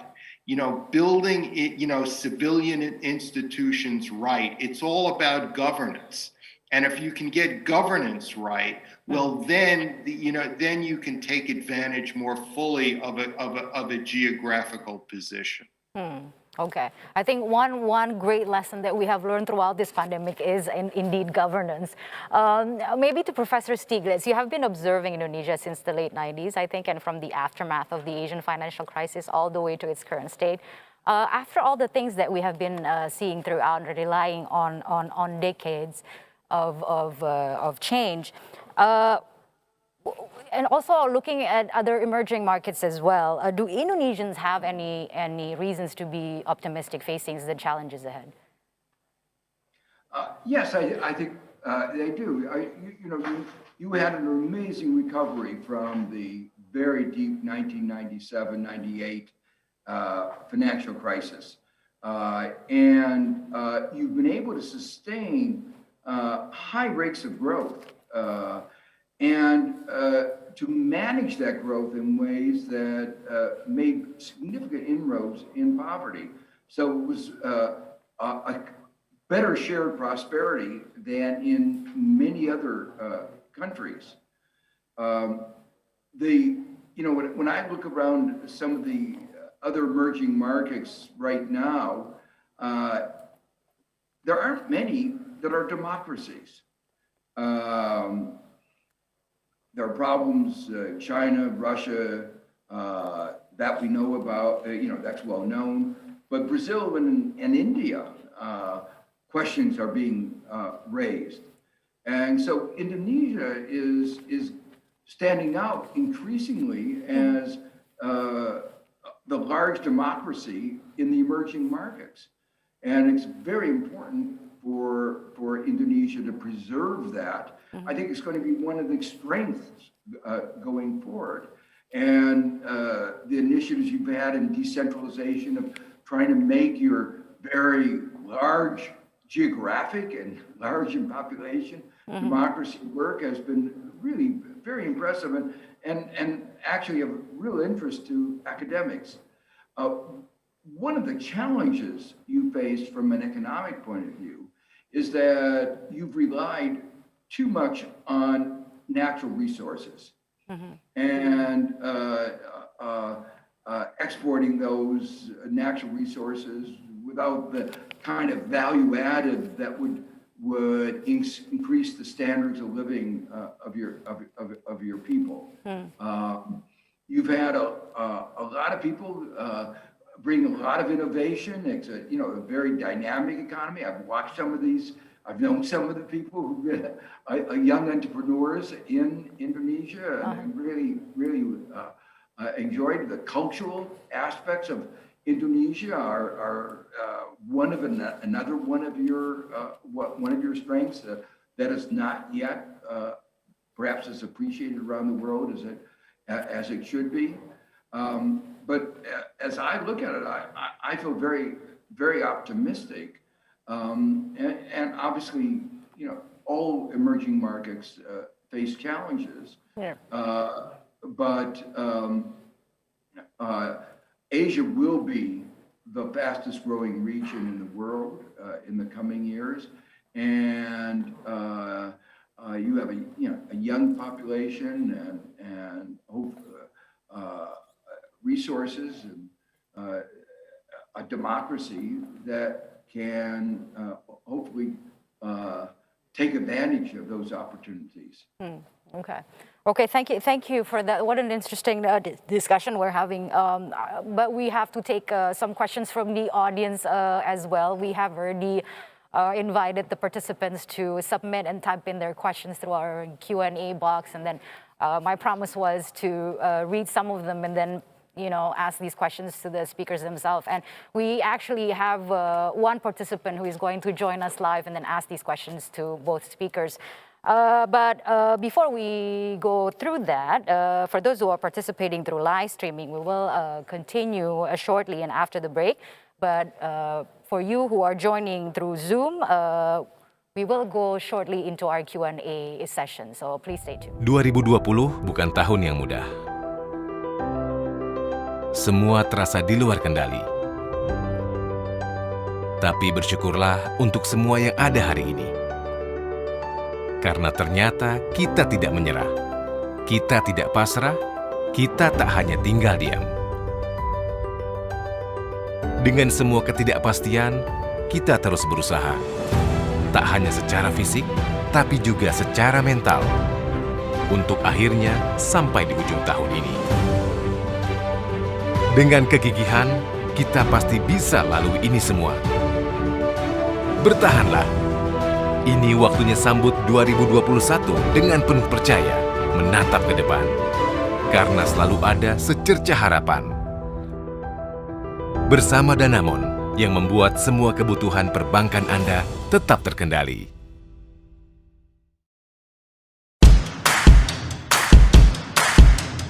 Along with the rapid growth in Indonesia, the needs of customers are also increasing.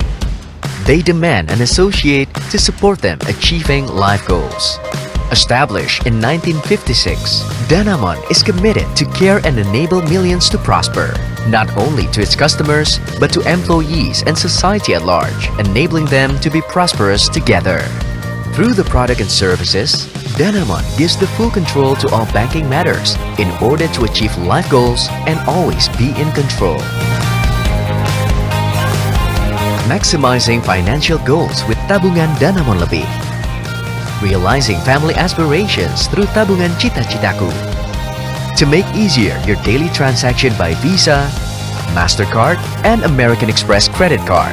Enlarging the business through kredit angsuran berjangka and kredit tempat usaha. Maximizing profit with tabungan Fleximax. Promoting the company by trade finance, cash management, financial supply chain, and treasury. Living in Syariah with tabungan Syariah, deposito Syariah, and tabungan haji. Protecting your future and family with life insurance, vehicle insurance, health insurance, prosperity insurance, travel insurance, and employee benefit. Empowered with strong local capabilities, Danamon successfully expanded the marketing network and branch offices all over Indonesia and is supported by professional resources who are always ready to serve thoroughly. Carrying on its vision which enable millions to prosper, it is reflected with CSR programs, Danamon Run, and other activities. With its commitment, Danamon received numerous awards at an international level. With the synergy between local network and capabilities, along with global network and strong relationship, Danamon is ready to provide reliable banking products and services to keep your financial to always be in control. Now it's time for you to take control with Danamon.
2020 bukan tahun yang mudah. Semua terasa di luar kendali. Tapi bersyukurlah untuk semua yang ada hari ini. Karena ternyata kita tidak menyerah. Kita tidak pasrah, kita tak hanya tinggal diam. Dengan semua ketidakpastian, kita terus berusaha. Tak hanya secara fisik, tapi juga secara mental. Untuk akhirnya sampai di ujung tahun ini. Dengan kegigihan, kita pasti bisa lalui ini semua. Bertahanlah. Ini waktunya sambut 2021 dengan penuh percaya, menatap ke depan. Karena selalu ada secercah harapan. Bersama Danamon yang membuat semua kebutuhan perbankan Anda tetap terkendali.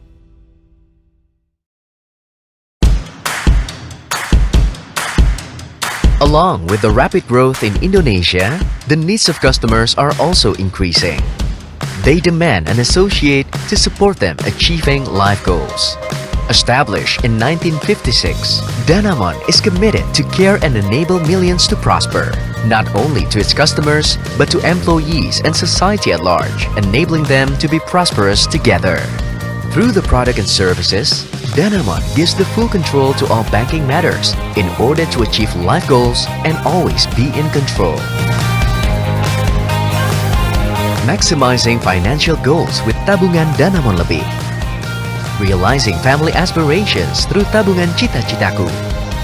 To make easier your daily transaction by Visa, MasterCard, and American Express credit card.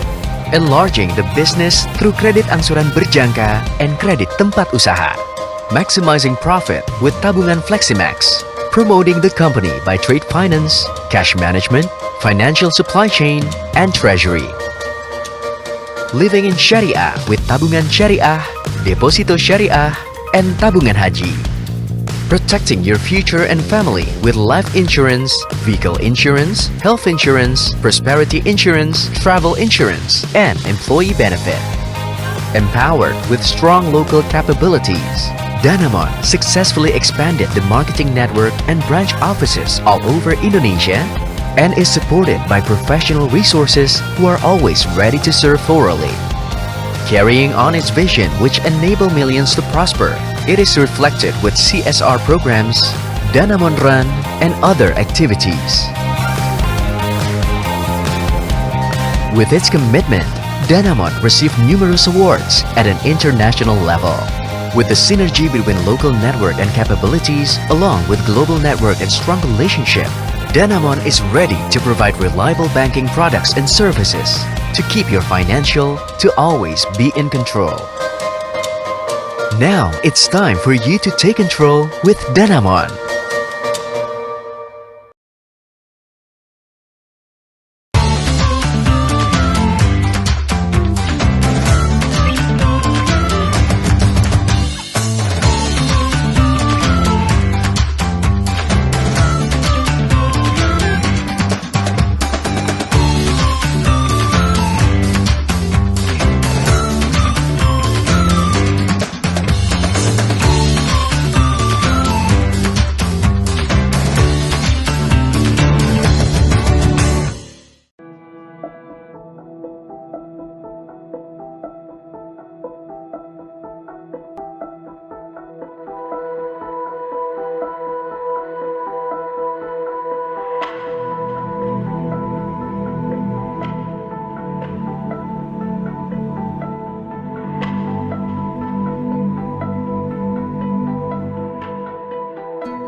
2020 bukan tahun yang mudah.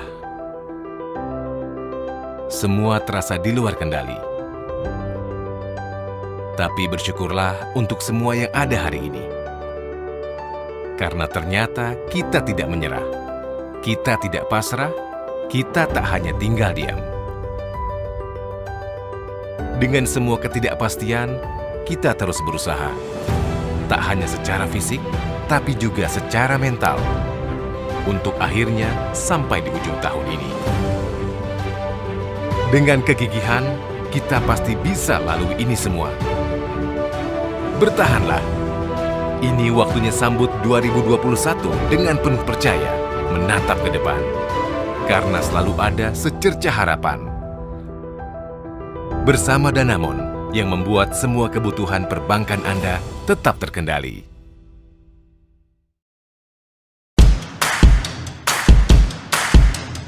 Along with the rapid growth in Indonesia, the needs of customers are also increasing.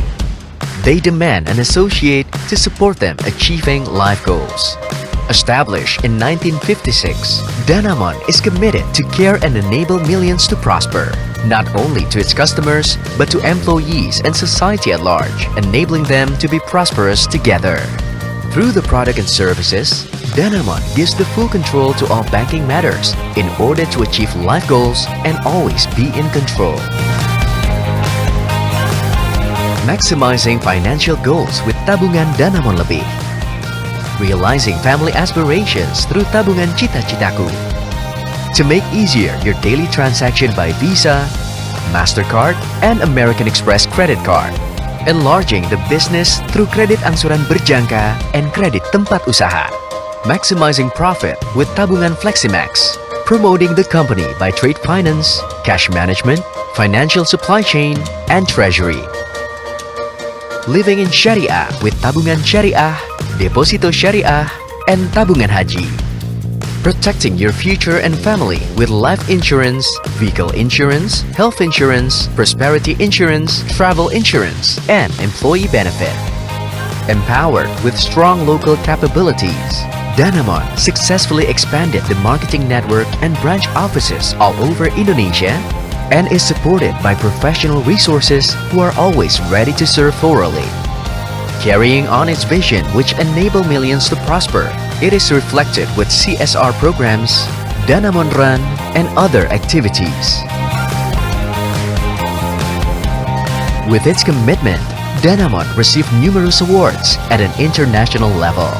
With the synergy between local network and capabilities, along with global network and strong relationship, Danamon is ready to provide reliable banking products and services to keep your financial to always be in control. Now it's time for you to take control with Danamon.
2020 bukan tahun yang mudah.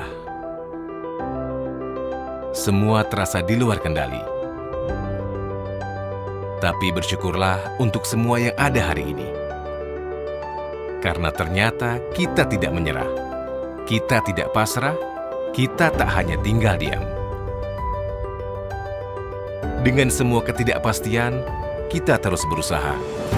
Tak hanya secara fisik, tapi juga secara mental. Untuk akhirnya sampai di ujung tahun ini. Dengan kegigihan, kita pasti bisa lalui ini semua. Bertahanlah. Ini waktunya sambut 2021 dengan penuh percaya, menatap ke depan. Karena selalu ada secercah harapan. Bersama Danamon yang membuat semua kebutuhan perbankan Anda tetap terkendali.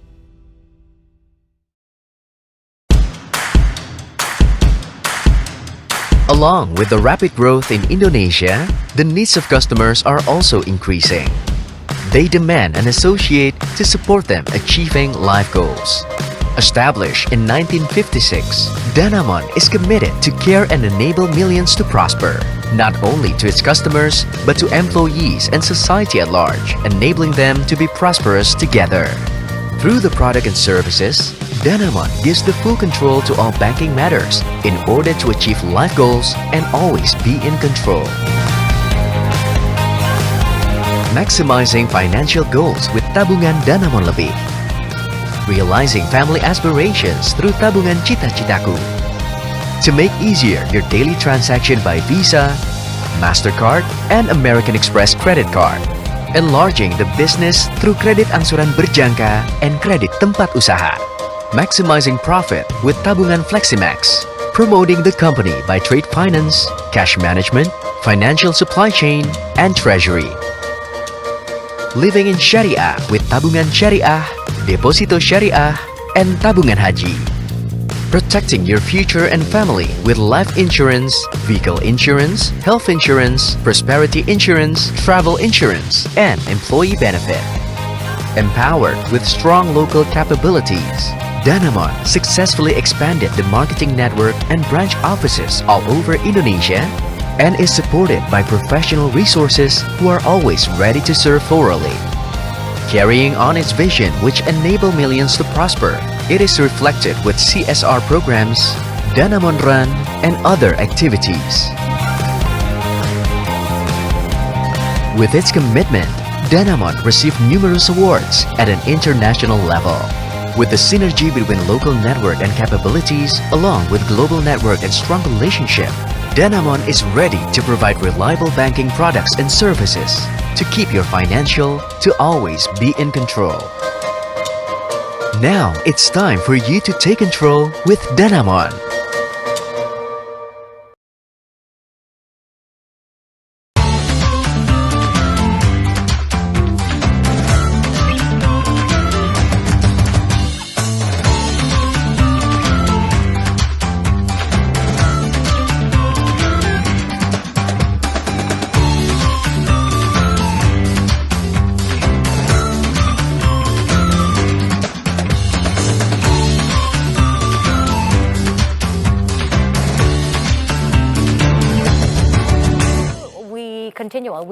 I'd like to go back to rejoin our live streaming audience who are also watching this event through our digital channels, through medcom.id and Danamon.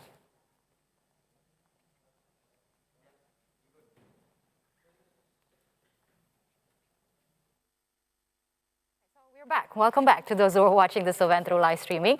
And before ending this panel discussion, I'd like to get a closing statement from each of our panelists.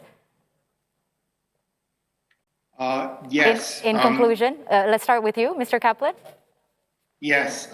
What I would say is the one thing that concerns me about the world going forward in 2021 and beyond is the destabilizing effect of cyber and digital. We know all the benefits of it. Those are obvious. But as more and more things like cars and appliances become part of the digitalized cyber world, it makes for a bigger playground for bad actors. I'm very, very worried about the effects of major hacks of a level that we haven't even seen yet, perhaps. So that's the negative of it that I'm very worried about. In many other ways, I'm very positive. Okay, how about you, Professor Stiglitz? Well, I think the past year, the COVID-19 has been really you might say an unusual moment, to put it mildly. It's a moment that we've learned so much from. I think the point that Bob made before is really an important one. It is a moment in which everybody in the world was sharing a common theme, a common element. We were all worried about getting this disease. We were all worried about how we should change our behavior. Wearing masks, social distancing. It brought the whole world together in a way that we ought to be thinking about more. So it was a moment, whether you were a poor person in a poor country or a rich person in a rich country, it eradicated to a very large extent those barriers. There was a common element that all humanity at that moment shared. But at the same time, it showed the disparate circumstances. Our abilities to cope were markedly different. The disease brought down a lot more people at the bottom than it did at the top. So in many ways, at the same moment that it showed our common humanity, it also showed the big divisions that divide us. And I hope that what emerges from this experience is that we focus on the common humanity and ask how we can work together to reduce those divisions. That was a wonderful conclusion. We are really looking forward to that, and also we are looking forward to welcome both of you to Indonesia eventually after COVID-19 is done. But thank you so much for the insights that you've shared throughout this discussion, and we're really looking forward to meet you in person in the near future. Thank you, Professor Stiglitz and Mr. Kaplan. Thank you. And that concludes session one of this summit. Allow me first maybe to convey some highlights and also conclusion from our discussion. One, maybe there will be more division everywhere as global attention is on COVID-19 recovery. Two, we need to collaborate among countries to tackle many issues ahead. It's not only pandemic we are facing, but also other issues as well. One that was mentioned continuously was about climate change. And Indonesia has many opportunities in the few years ahead. We have an exceptional strategic location that was mentioned and so on. And many issues need to be done internally, domestically, infrastructure and in relation between government and people. Some of the things that have been mentioned throughout this discussion. And I think some of the key points that maybe we can get out of this panel. And at this point, before we continue to our second panel discussion, I would also again remind those who are participating through Zoom webinar that we are also conducting an audience satisfaction survey. And we'd like to ask you to participate when you're about to leave the webinar by tapping the leave icon. You will be directed automatically to the survey form, which will only take a couple of minutes to fill, and it will be completely anonymous. So please take the time to fill out these forms. Thank you again for your participation in filling out these forms, and they will be much appreciated. So now it's time to begin the next session with a focus on Indonesia. What are the speakers' points of view on Indonesia in 2021? The Indonesia 2021 Summit will be back after the break with Indonesia in 2021.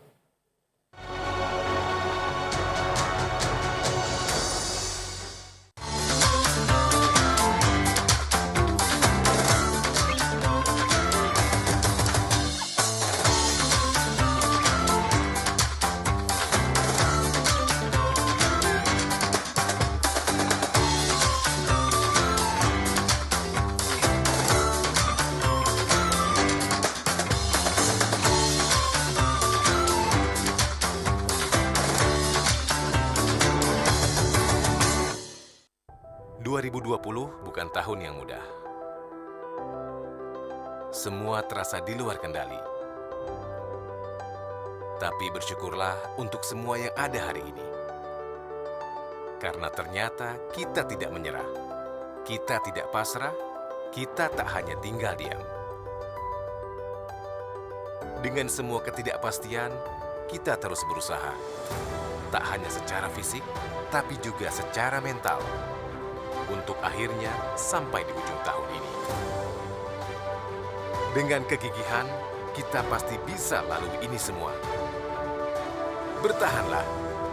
Ini waktunya sambut 2021 dengan penuh percaya, menatap ke depan.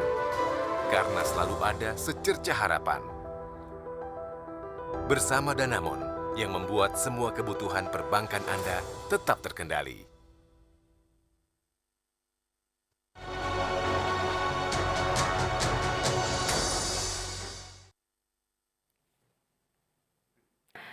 Ya, Bapak dan Ibu terkhusus para nasabah MUFG dan Danamon, selamat datang kembali di The Indonesia 2021 Summit. Saya juga menyambut kembali hadirin sekalian yang menyaksikan acara ini melalui live streaming di kanal digital Medcom ID dan Danamon. Kita akan segera memulai diskusi panel kedua, yaitu Indonesia di tahun 2021 atau Indonesia in 2021.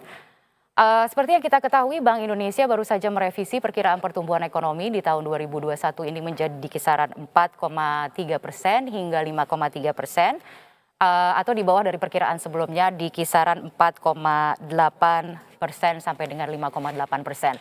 Apakah revisi proyeksi ini menjadi pertanda pesimistis menatap potensi di tahun 2021 ini? Namun di banyak aspek kita melihat banyak sentimen positif di triwulan pertama.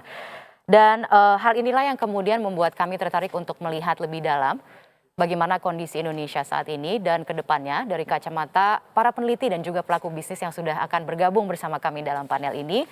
Dan apakah kita saat ini sudah berada di jalur yang benar untuk menuju pemulihan ekonomi nasional? Seberapa besar optimisme untuk menggiatkan kembali roda usaha yang sempat tersendat tahun lalu? Dan sebelum kita buka diskusi panel kedua, mari kita simak tayangan video berikut ini. Dari segi waktu gitu kan, terus kemudian juga cara kerja sih, kerjanya lebih ke mobile, yaitu yang sangat paling berubah sekali. Saya yakin dengan program vaksin dari pemerintah, kondisi ekonomi kita akan semakin baik, jadi kita juga bisa hidup seperti sedia kala seperti kemarin.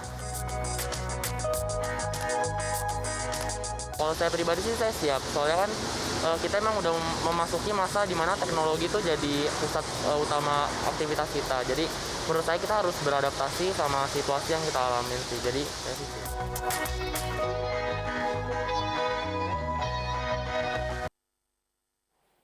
Ya, baik, serupa dengan panel sebelumnya, panel ini juga terdiri dari pembicara pakar dari berbagai bidang. Saya akan perkenalkan satu persatu termasuk latar belakang dari para pembicara yang akan segera bergabung. Pertama, kita sudah atau hadir bersama kita melalui sambungan daring peneliti senior sekaligus ilmuwan sosial politik bidang kajian, meliputi perbandingan politik, isu ketahanan keamanan non-tradisional di Asia Tenggara, kemudian juga kebijakan luar negeri Indonesia dan studi konflik.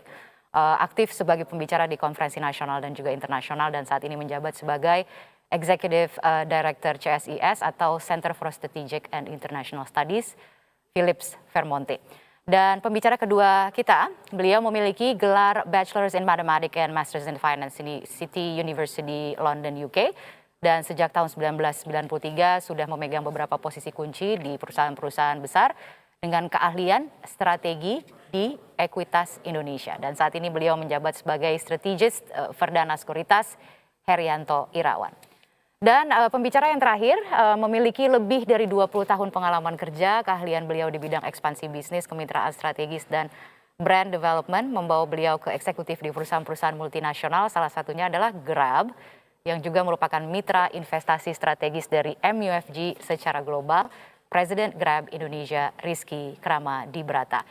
Dan sekaligus kami juga ingin mengajak Bapak Ibu yang bergabung melalui Zoom webinar ini untuk kembali berpartisipasi dalam diskusi ini dengan mencantumkan atau mengirimkan pertanyaan Anda melalui kolom Q&A. Dan seperti tadi di sesi sebelumnya, di akhir sesi kami akan mengundang penanya terpilih untuk juga bertanya kepada pembicara secara langsung atau live. Dan sebelum saya menyapa dan juga memulai diskusi kita pada sesi kedua ini, pada diskusi panel ini serupa dengan sebelumnya, sebenarnya kami juga ingin kembali memetakan seperti apa tren dan resiko saat ini, lalu bagaimana upaya antisipasi terhadap resiko paling besar saat ini yang tadi juga sudah dibahas, yaitu COVID-19 dan upaya pengendaliannya sejauh ini, dan bagaimana mengukir peta jalan untuk masa depan yang sudah diambang mata, bahkan dikatakan datang lebih awal. Jadi langsung saja saya ingin menyapa para panelis yang sudah bergabung bersama kami melalui sambungan daring. Pertama-tama Pak Heri, Pak Philips, dan kemudian juga Pak Rizky. Selamat siang, Bapak-Bapak. Siang, Mbak. Halo Kania, apa kabar? Ya. Selamat siang semuanya. Ya, terima kasih telah bergabung bersama kami dalam kesempatan yang sangat spesial ini, dan terima kasih juga telah meluangkan waktu. Dan tadi kita sudah mendengarkan kurang lebih perspektif dari globalnya, sekarang kami ingin mendengar perspektif dari lokalnya, kurang lebih seperti itu. Tapi sebagai pertanyaan pembuka, saya ingin menanyakan satu pertanyaan yang sama, mungkin bisa dijawab lebih ringkas dan padat, karena yang saya tanyakan ini adalah sekilas outlook tahun 2021 ini. Seperti apa kurang lebih dalam perspektif Anda? Saya ingin mulai dari Pak Philips terlebih dahulu mungkin. Ya, terima kasih Mbak. Dan terkait dengan apa yang mungkin akan kita lihat tahun 2021, vaksin ini mungkin akan menjadi game changer kalau memang kita melakukannya dengan baik. Tadi kita dengar dari Profesor Stiglitz maupun dari Bob Kaplan bahwa persoalan ekonomi itu yang kita alami itu disebabkan oleh krisis kesehatan. Jadi ketika kita bisa menghandle bagian dari kesehatannya, mungkin dengan cepat kita akan bisa melakukan recovery secara cepat. Dan mudah-mudahan apa yang sedang diusahakan oleh pemerintah hari-hari ini dan juga mungkin beberapa waktu ke depan terkait dengan vaksin, itu akan mendorong kita untuk lebih tahan dari sisi kesehatan, dan kita mulai bisa memikirkan recovery ekonomi yang lebih komprehensif di tahun 2021 ini. Dan kita juga nggak bisa melepaskan Indonesia dari faktor global juga, dan tentu saja kita tadi senang mendengarkan optimisme dari pemikir global tadi bahwa Asia Timur dan Asia Tenggara mungkin akan menjadi daerah yang dinamis ya, dan mungkin juga bisa menjadi lokomotif recovery global gitu, kalau kita bisa melakukannya secara bersama-sama. Walaupun dari sisi individual countries mungkin ada tantangan-tantangan, tetapi sebagai sebuah region, dan kalau Indonesia juga bisa mendorong multilateralisme, framework multilateralisme, kerjasama ekonomi, mungkin kita di dalamnya juga bisa mendapatkan benefit gitu. Tadi Profesor Stiglitz dan Bob Kaplan mengingatkan bahwa mungkin sekali Asia Tenggara itu justru akan menjadi real beneficiary dari perubahan geopolitik dan ekonomi yang baru, gitu, geoekonomi yang baru setelah COVID-19 ini. Dan mudah-mudahan kita bisa merumuskan kebijakan dengan tepat dan dengan partisipasi dari semua sektor, tidak hanya negara tetapi juga bisnis sektor dan aktor-aktor non-negara lain, kita bisa sama-sama menuju recovery ekonomi. Ya, catatannya adalah kebijakannya harus tepat dulu begitu ya Pak Philips. Baik, Ya, saya ingin beralih kalau begitu ke Pak Heri, mungkin untuk juga memberikan sedikit outlook, apakah outlooknya sama optimisnya begitu dengan panel sebelumnya atau seperti apa? Ya, terima kasih Pak Kania. Dari kami serupa, kita juga kebetulan sama dengan penyampaian Pak Iyas tadi pagi, bahwa kami cukup optimis. Mungkin izin Pak Kania kalau bisa share slide beberapa tayangan. Dikarenakan pandemi ini adalah global crisis. Ini mungkin ada baiknya kita membanding Indonesia. Ini boleh ke slide 3, Mas. Nah, boleh kita slide ketiga, Mas ya. Ya, sini. Ya. Kalau kita lihat, karena pandemi ini adalah memang versi global, mungkin ada baiknya kita juga membanding Indonesia di dalam kondisi global. Di dalam hal ini kita bisa lihat ada satu huruf yang tadinya kita tidak pernah membayang akan terjadi, ternyata terjadi di Indonesia. Yang pertama kita bisa lihat, ini proyeksi ekonomi dunia oleh IMF. Kalau kita lihat saat ini, teman-teman semua, kita bisa kemudian melihat dua observasi dari sini. Pertama, waktu ekonomi dunia turun tahun kemarin gara-gara COVID, sangat bisa kita lihat. Indonesia ini, waktu kita turun, tentunya turunnya cukup parah, tetapi kemudian kita ini lebih dangkal turunnya kebanding negara-negara lain. jelas sekali. Kemudian setelah kita menuju recovery, ini ekspektasi masih, Indonesia ini ekspektasinya akan lebih cepat dibanding dengan negara lain. Mohon tim next slide, ini lebih menjelaskan lagi. Next slide yang nomor 4, Mas. Ya, jadi ini cat di atas menunjukkan bahwa waktu ekonomi kontraksi, Indonesia itu salah satu yang paling dangkal turunnya. Dan kemudian naiknya itu adalah lebih cepat. Dengan demikian, pasti ada unsur-unsur dan karakter tersendiri di Indonesia. Nanti boleh saya sampaikan setelah ini. Terima kasih, Mbak Ani. Oke, baik. Jadi sejauh ini Indonesia menunjukkan daya tahan yang luar biasa menghadapi COVID-19 dan Anda optimis bahwa pemulihan dengan V-shape itu akan terjadi pada tahun ini. Nanti kita coba untuk menggali lebih jauh, tapi saya ingin beralih dulu ke Pak Rizky. Akan ya. Hai, Pak Rizky, bagaimana outlook-nya? Iya. Pertama tadi, Pak Heri interesting sekali yang lihatnya dari Bapak. Dan senang ya melihatnya mathematician ya. As a mathematician background gitu, saya juga senang banget melihatnya. Tapi from the business sih kita, in short, kita nih optimis sih bahwa tahun 2021 ini akan menjadi tahun yang lebih baik sih dibandingin tahun 2020. I mean, after all, what could be worse than 2020, right? Yeah. Tapi kita tahu pandemi belum selesai, kita nggak bisa complacent juga di sini. Kita melihat banyak inovasi ya, yang sebetulnya dari berbagai perusahaan, termasuk Grab di sini juga, yang diperlukan untuk menjawab apa yang dibutuhkan oleh industri dan juga perubahan perilaku dari konsumen. Tapi intinya buat kami ini penting banget kita bekerja sama. Jadi baik publik, swasta, pemerintah ini kita perlu banget untuk bekerja sama untuk mengatasi permasalahan-permasalahan ini. Jadi kami sendiri akan fokus kepada 3 hal, Mbak Kania dan audiens di sini. Yang pertama menjadi mitra strategis untuk pemerintah, mendorong pemulihan ekonomi, terutama kenapa? Terutama adalah COVID. I agree with the rest of the panelists di sini. Vaksin very very important, sangat penting di situ. Terutama ekosistem Grab juga cukup luas sekali di ratusan kota di Indonesia dan juga banyak sekali mitra-mitra kami. Yang kedua, tentunya kita akan terus memberikan dukungan untuk transformasi digital bagi para UMKM di Indonesia sebagai pendukung platform kita. Lalu yang ketiga dan terakhir, kita terus tentunya fokus untuk pengembangan teknologi dan inovasi yang tentunya bisa menjawab kebutuhan yang paling dibutuhkan masyarakat Indonesia, terutama karena perubahan di COVID ini, masyarakat menjadi lebih health conscious dan juga hygiene concern ya. Dan tentunya nanti operational dan teknologi kita akan diarahkan ke arah sana. Demikian sih dari Oke, ya menarik sekali untuk didalami. Kita akan awali dulu untuk membedah lebih jauh. Tadi saya sudah menjanjikan ada 4 bagian gitu kurang lebih yang bisa kita ikuti untuk memandu diskusi kita pada siang hari ini. Kita pertama untuk di sesi ini lebih ingin memetakan dulu tren dan juga resiko yang mungkin dihadapi gitu. Dimulai dari aspek politik seperti apa, aspek ekonomi dan keuangan dan juga dari kacamata pelaku usaha. Tadi kita sudah mendapatkan sedikit sekilas gitu dari masing-masing pakar, tapi sekarang saya ingin dalami lebih jauh, terutama ke Pak Philips terlebih dahulu untuk membahas soal perkembangan politik akhir-akhir ini. Saya tidak tahu adakah perkembangan yang berarti yang cukup signifikan yang mungkin bisa di-share gitu pada kesempatan ini. Yang kita tahu kita baru saja menuntaskan pilkada serentak pada Desember lalu di tengah pandemi seperti sekarang ini. Namun ke depannya apa yang menurut Anda itu harus menjadi perhatian dari publik? Apa saja tren dalam jangka pendek ke depan yang mungkin bisa mempengaruhi proses pemulihan ekonomi nasional, Pak Philips?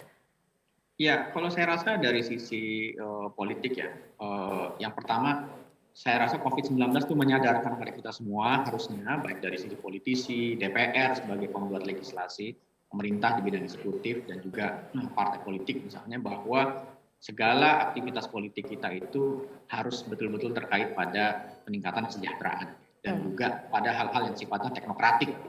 Dan sebetulnya ada tren baik kemarin ketika bahkan di tengah pandemi, ini kontroversial ya, tetapi beberapa peraturan perundangan yang memudahkan iklim usaha itu bisa dihasilkan walaupun dengan kontroversi yang sedemikian rupa. Dan itu yang pertama, bahwa persoalan politik kita hari ini harusnya diarahkan pada solusi-solusi penyelesaian soal-soal teknokratik. Tadi kita dengar dan juga mungkin banyak sekali report yang sudah keluar, persoalan masa kini 2020, 2021 sampai ke depan itu soal-soal yang sifatnya teknokratik. Pandemi, climate change, itu tidak bisa diselesaikan dengan kompetisi politik. Dia harus diselesaikan oleh orang-orang di bidang politik yang mengerti soal-soal teknokratik. Jadi menghargai expert, menghargai sains, dan juga menghargai bagaimana suara-suara dari aktor-aktor yang sifatnya non-negara. Dan kita beruntung bahwa sebetulnya ini kita sudah memasuki periode demokratisasi yang ke-20 tahun. Ya. Kita lihat bahwa misalnya desentralisasi yang kita lakukan itu harusnya juga bisa mendorong good governance yang baik. Tadi kan sudah disampaikan ya oleh Pak Profesor Stiglitz dan Bob Kaplan bahwa soal-soal yang paling penting ke depan itu bukan cuma soal apakah government-nya stabil, tetapi apakah government-nya itu bisa punya good governance gitu yang baik. Contoh negara yang berhasil menyelesaikan COVID dengan relatif baik adalah negara-negara yang punya good governance. Dia bisa sistemnya otoritarian, bisa sistemnya demokrasi, tetapi what they have in common itu adalah good governance gitu di semua sektor pemerintahan. Dan ini membutuhkan saya rasa ke depan orientasi yang lebih sifatnya teknokratik dari semua aktor politik kita agar dia bisa menyelesaikan soal-soal yang teknokratik ini. Gitu. Ada juga soal kepakaran, expertise tadi juga di-highlight oleh Kaplan gitu mengenai apa yang dibutuhkan gitu untuk menghadapi COVID-19. Bagaimana pendapat Anda? Iya, saya lihat kenapa Korea Selatan, Jepang, dan Singapura relatif lebih baik menghadapi COVID dan cepat, termasuk juga Cina. Karena mereka belajar ketika SARS menyerang awal tahun 2000-an, dan mereka membangun riset-riset penelitian terkait virologi dan lain-lain yang di Wuhan itu ketika SARS lewat mereka nggak stop melakukan studi tentang virus dan juga vaksin gitu, makanya mereka bisa cepat. Dan saya sempat lihat data dari UNESCO terkait dengan investasi di bidang riset gitu. Dan ini mungkin salah satu yang harus kita perhatikan ke depan bahwa soal seperti vaksin ini kalau kita punya basis struktur riset environment di Indonesia yang lebih kuat, mungkin ini akan menolong kita banyak hal di kemudian hari. Karena soal pandemi COVID-19 ini mungkin bukan pandemi yang terakhir yang kita alami, akan ada banyak pandemi ke depan. Dan itu membutuhkan investasi yang amat serius di bidang R&D di Indonesia. Saya lihat data misalnya dari UNESCO, negara-negara yang terbesar tahun lalu reportnya keluar tentang bagaimana negara melakukan investasi di bidang riset dan R&D. Nomor satu adalah Korea Selatan, nomor dua adalah Jepang, dan mereka investasi sangat besar di GDP-nya itu relatif to GDP anggaran untuk riset itu bisa 4% dari GDP. Indonesia itu hanya 0,% sekian gitu. Dan juga kalau kita lihat datanya jumlah researcher, jumlah saintis di negara-negara ini per sejuta penduduk gitu ya. Di Korea itu hampir 7.000 orang per sejuta penduduk. Di Jepang juga sama, apalagi dan Cina agak di bawahnya karena penduduknya jauh lebih besar. Tetapi Indonesia itu kurang dari 1.000, hanya 800 sekian peneliti per sejuta penduduk. Jadi dari sini pun sebetulnya kita bisa lihat bahwa pandemi ini harus mengajarkan kita untuk mengalokasikan riset yang lebih serius gitu, di bidang kesehatan dan ramifikasinya gitu, termasuk bidang. Satu hal yang menarik karena ini pendengarnya adalah teman-teman dari private sector, nasabahnya Danamon dan juga Bank Danamon sebagai penyelenggara. Walaupun anggaran negara untuk riset di Korea, Jepang, Cina, Singapura ini tinggi dibandingkan dengan kita, dan bahkan Malaysia jauh lebih tinggi daripada kita sebetulnya. One thing they have in common adalah proporsi sumbangan swasta dalam R&D itu mereka besar. Jadi pihak-pihak swasta itu juga melakukan investasi di bidang R&D. Dan mungkin ini perlu jadi bahan pemikiran di teman-teman di private sector. Di Korea itu dari 4,3% GDP tadi, terhadap anggaran riset untuk GDP, 78%-nya itu dari bisnis sektor. Di Jepang itu 77% dari bisnis sektor. Gitu. Singapura juga sama, 66% itu dari bisnis sektor. Gitu. Jadi betapa besar sebetulnya dalam konteks investasi untuk menghargai expert dan juga mendorong riset di segala sektor terutama, dan mungkin ke depan ini yang paling penting adalah pandemi dan climate ya.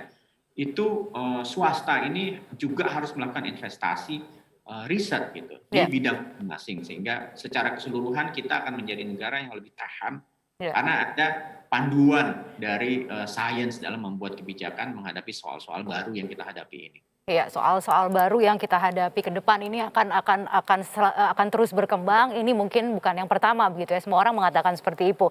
Menarik bahwa tadi kemudian bagaimana pentingnya kita untuk mulai berpikir serius tentang investasi R&D dan lain sebagainya. Dan saya ingat ada agenda dari pemerintah juga yang kemudian membuat sebuah kebijakan fiskal paling tidak yang bisa bisa dimanfaatkan oleh sektor swasta, bagaimana kemudian mereka bisa mendapatkan apa yang dikatakan sebagai super jumbo super tax deductible kalau tidak salah, Ini saya ingin tanyakan juga ke Pak Heri. Tapi sebelumnya Pak Heri, tadi kan Bapak sudah sempat memperlihatkan V-curve ya, optimis bahwa ini akan terjadi pada tahun 2021 ini. Kalau kita bicara sektor-sektor mana yang kurang lebih akan memberikan daya topang atau faktor-faktor apa yang akan memberi daya topang pada pemulihan ekonomi nasional yang lebih dipercepat pada tahun ini? Ya, terima kasih Mbak Kania. Mungkin sekali lagi saya minta tim untuk tayangkan slide kelima ya. Ini ada beberapa ciri-ciri teman-teman semua bahwa kemudian kita kenapa merasa kok ekonomi Indonesia ini benar cukup resilient. Yang pertama, kita sadar bahwa kooperasi Indonesia itu memang sungguh resilient. Kedua, kita sangat berterima kasih rupiah kita itu bisa full recovery. Ketiga, kebetulan komoditas-komoditas lagi naik. Dan keempat, tentunya tidak kalah pentingnya adalah balance COVID policy. Mungkin saya bisa tayangkan bahkan slide ke-6. Ini adalah beberapa high frequency data yang kemudian kita garap. Cat yang sebelah kiri, mohon maaf kalau teman-teman di rumah agak kecil atau di layar, slide ke kiri itu adalah data yang sungguh sangat masif. Itu adalah data, mohon maaf, slide ke-6. Ya. Slide ke-6 sebelah kiri, itu adalah transaksi, saya anggap transaksi konsumen. Mohon maaf, balik lagi ke slide 6, adalah transaksi konsumen, itu per bulan 690-an triliun, bayangkan. Transaksi 600 sampai 700 triliun per bulan. Itu kira-kira 80% private konsumsi di Indonesia. Tidak pernah kita bayangkan bahkan ya, waktu turunnya itu dia minus 23% garis hitam ini. Kemudian sekarang sudah balik ke titik nol. Ya, balik lagi cat sebelah kanan adalah konsumsi elektrik power. Jadi ini dari teman-teman kami di Cikarang Listrindo menunjukkan bahwa konsumsi listrik di kawasan industri memang waktu turunnya COVID itu turunnya sangat tajam. Di bulan November ini sudah balik 2% di bawah pre-COVID. Sedangkan bulan Desember saya dikabarkan sudah balik ke titik nol.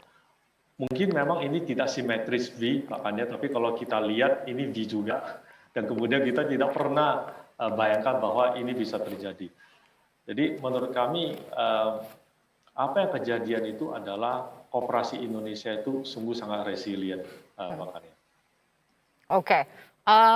Lalu kemudian saya ingin menanyakan ke Pak Rizky untuk juga mengomentari soal data ini, betapa tadi di highlights gitu ya, bahwa hal-hal saintifik, hal-hal yang membutuhkan expertise, terutama juga di bidang digital begitu misalnya, ini akan menjadi sesuatu yang harus menjadi perhatian serius kita semua begitu ya, untuk menghadapi COVID-19 dan setelah COVID-19 berlalu. Artinya harus ada yang berubah begitu ya. Saya sih menyimpulkannya seperti itu. Tapi ke Pak Rizky kalau begitu tadi juga untuk sekaligus mendalami apa yang Anda sudah sampaikan di awal, Anda ingin menjadi mitra strategis dari pemerintah dan juga bagaimana transformasi digital itu juga menjadi peluang ke depan, dan karena Grab sudah berada di situ, tentunya Grab punya competitive edge begitu ya. Nah, apa kira-kira kunci keberhasilan bagi perusahaan-perusahaan sekarang yang mungkin sedang menatap transformasi digital yang harus dilakukan dalam menghadapi COVID-19 saat ini? Walaupun sekarang sudah ada vaksin ya, tapi kita tidak tahu dunia akan berubah seperti apa. Bagaimana Pak Rizky? Ya, jadi menarik sih tadi ngelihat V-shape grafik tadi dari Pak Heri. Jadi kalau saya lihat ya sebetulnya itu kuncinya memang ini terjadi pergeseran ya. Jadi banyak tentunya kita aktivitas sehari-hari bergeser ya menjadi online. Terutama ini bisa dilihat oleh kita semua. I mean like a year ago, tahun lalu mungkin kita nggak kebayang ya kita akan begini. Untuk perusahaan seperti Grab, kita sudah sangat biasa sebetulnya melakukan aktivitas secara online, tapi untuk publik melakukan ini kan transformasi yang sangat besar-besaran dan berubah. Translate dari V-shape tadi ini adalah proses untuk masyarakat ini melakukan perubahan dan mungkin melakukan adjustment kepada aktivitas hari-hari mereka. Mungkin kalau bahasa sederhana kami, karena kami platform yang sangat erat dengan teknologi transportasi, pengantaran, kemudian juga kebutuhan sehari-hari. Before pandemic, mungkin kegiatan kita itu adalah dari point A ke ke poin B, gitu kan? Saya misalnya mau ke seminar ini, saya poin A ke poin B, saya naik transportasi online misalnya seperti itu. With the pandemic, our activities mungkin ada adjustment mungkin pada saat di bawah itu ada adjustment dari consumers, public dan lain-lain. Ketika sudah adjusted, what we do sekarang adalah instead of going to point B, we take what is on point B ke point A di mana tempat kita berada. That's actually the adjustment yang saya lihat secara mudah mungkin kita bisa translate ya. Memang silver lining dari pandemi COVID ini adalah transformasi digital, ya, yang artinya akselerasinya ini tiba-tiba menjadi sangat cepat. Mungkin tadinya di-expect akan terjadi bertahun-tahun, menjadi sangat cepat sekali dipaksa atau terpaksa ya di sini ya, menjadi kurang dari 1 tahun. Kalau saya bilang mulai ada istilah-istilah sekarang, it's not the new normal, ya, tapi malah in some aspects it's a better normal sebetulnya. It's a better normal, how so? Itu harus saya dalami, how so is a better normal? Iya. Jadi it's a better normal for some of us and many of us and many aspects. Nggak di semuanya, tapi many aspects it's better normal. Kita jadi lebih efisien sekarang, nggak perlu lagi travel, nggak perlu lagi kemudian kita bisa atur waktu.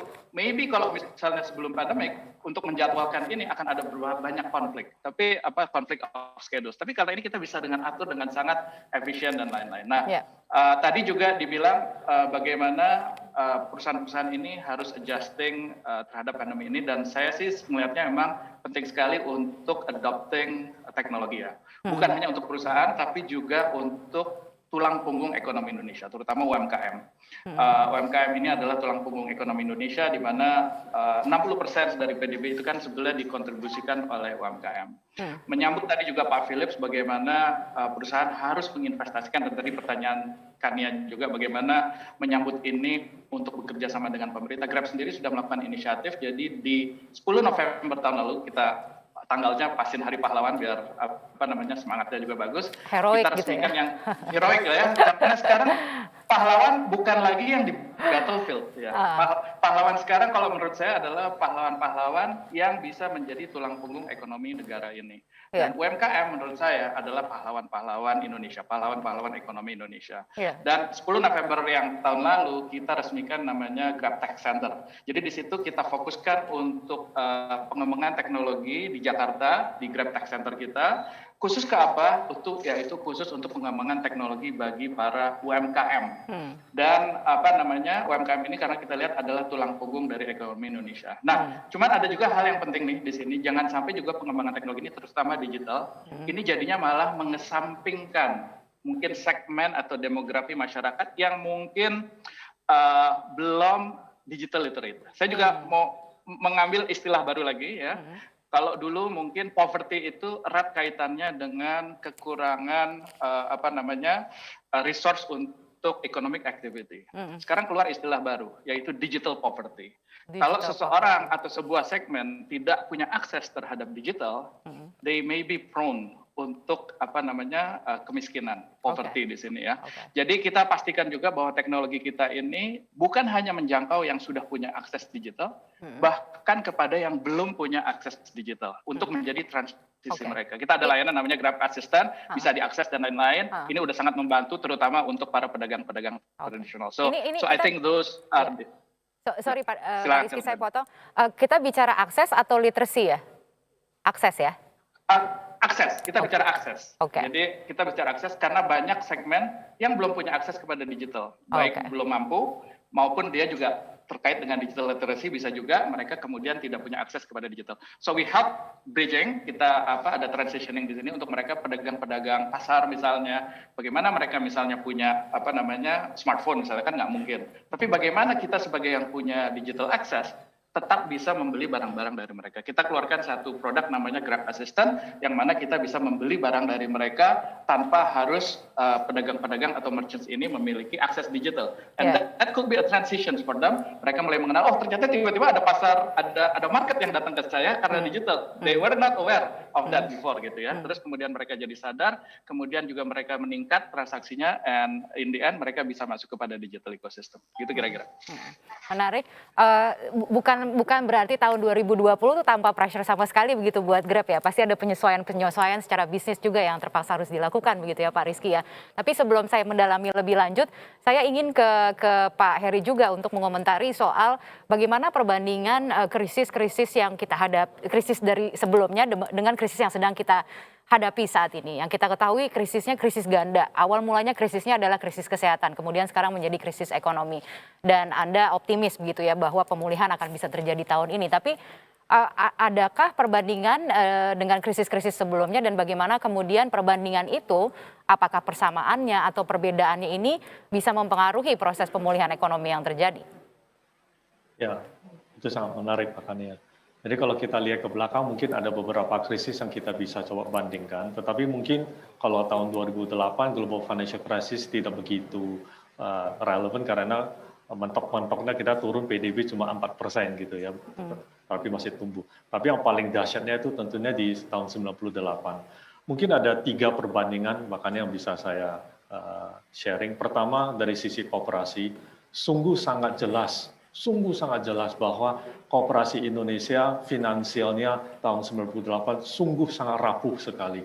Kita pinjamannya luar biasa hebatnya, terutama mismatch di currency, di dolarnya terutama. Dan tentunya di mana rupiah kita melemah, hancurlah finansial kita. Tetapi seperti kita lihat sekarang, corporate financial itu luar biasa kuatnya. Salah satu chart yang mungkin kalau sempat saya tayangkan slide 9, kita bisa lihat nafas perusahaan Indonesia yang kita ukur dari cash stamina itu malah meningkat, bukan menciut. Jadi itulah yang membuat kita merasa perbandingan yang sangat beda dengan tahun 98. Yang kedua, mungkin Pak Philip juga tadi sudah sharing sedikit tentang sisi politik ya. Nah, sorry, ini kalau cat ada, mohon di slide 9, Mas. Nah, ini mungkin penting juga buat kita ada sedikit slide 9 ya. 2 lagi, Mas, atau tim. Ini. Nah, kita bisa lihat cash outstanding di koperasi yang kita kumpul di dalam 100 perusahaan ini, di level yang tertinggi, bayangkan 300-an triliun, ya. Dan kita lihat chart yang bawah itu adalah cash stamina. Jadi kita anggap cash yang ada di perusahaan ini bisa tahan berapa lama sih gitu loh, ya. Ternyata nafas perusahaan ini tidak menciut bahkannya.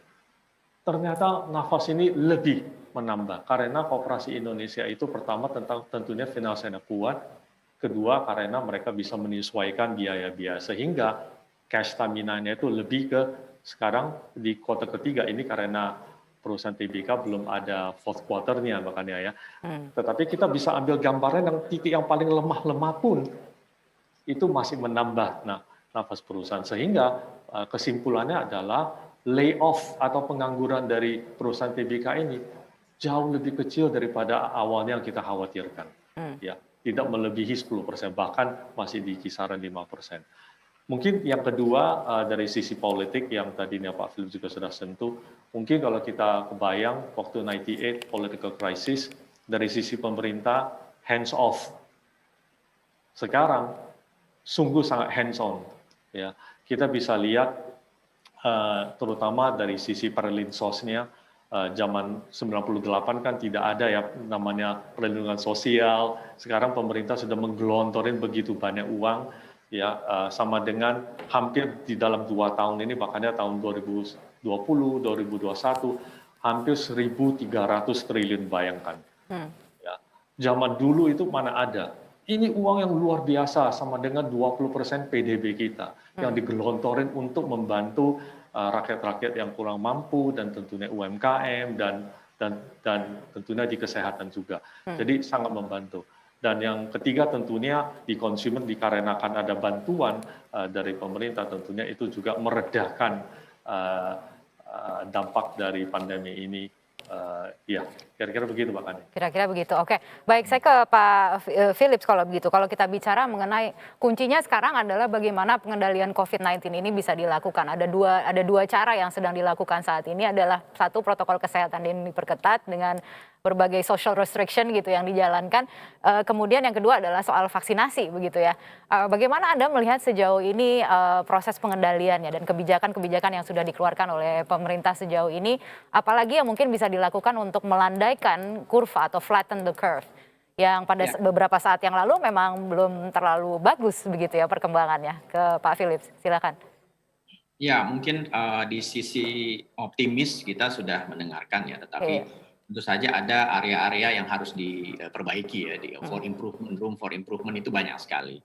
Yang pertama dari sisi flatten the curve, Indonesia mungkin adalah salah satu negara yang belum pernah flatten the curve sejak pandemi dimulai, dan ini tentu saja PR yang besar ya. Tetapi sekarang mungkin ada game changer seperti yang tadi kita diskusikan dengan vaksin ini, mudah-mudahan dia akan lebih cepat. Yang kedua, tadi Mas Rizky dan Pak Herianto bicara tentang bagaimana corporate culture berubah, tentang pemanfaatan digital platform dan lain-lain. Dan menurut saya salah satu juga yang harus kita lakukan adalah jangan cuma corporate culture yang berubah, tetapi governance culture yang berubah.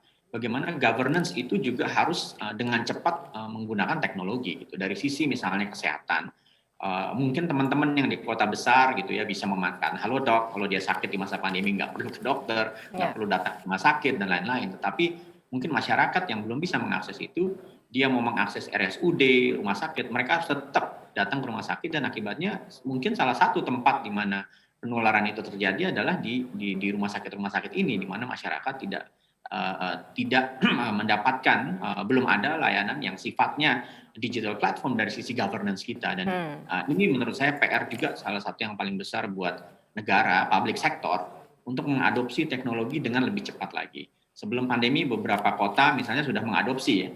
Kita mulai mendengar smart cities dan lain-lain yang dibangun di Bandung, Surabaya, Jakarta dan lain-lain. Tetapi itu harus diaccelerate lebih cepat, dan teknologi harus diadopsi dengan jauh lebih cepat, tentu dengan saya rasa bantuan dari private sector gitu. Sehingga saya kira ke depan aspek politik, governance itu memang harus melibatkan public private partnership gitu, sehingga dia bisa mengakselerasi. Yang ketiga, betul kita senang bahwa penetrasi teknologi makin tinggi dan lain-lain. Tetapi di sisi yang lain tentu kita juga mengalami banyak report tentang digital divide di Indonesia. Jika anak-anak kita tidak bisa bersekolah, dia harus di rumah, distant learning, itu juga nggak merata sebetulnya. Tentu saja kalau kita bicara Jawa mungkin relatif baik gitu ya, dan mungkin juga tidak semua daerah di Jawa yang baik di mana distant learning bisa dilakukan.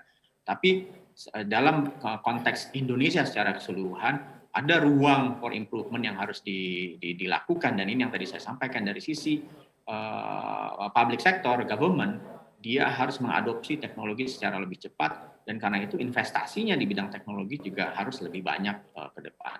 Yang keempat, Mbak Kania kalau boleh, dari sisi health ya, dari sisi health ada report yang tahun lalu dikeluarkan oleh WHO.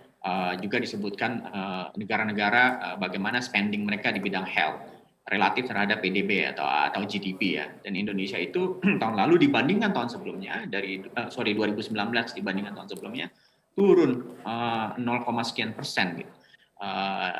Relatif spending health sector relatif to GDP. Dan ini mungkin adalah karena nggak mengantisipasi juga ya.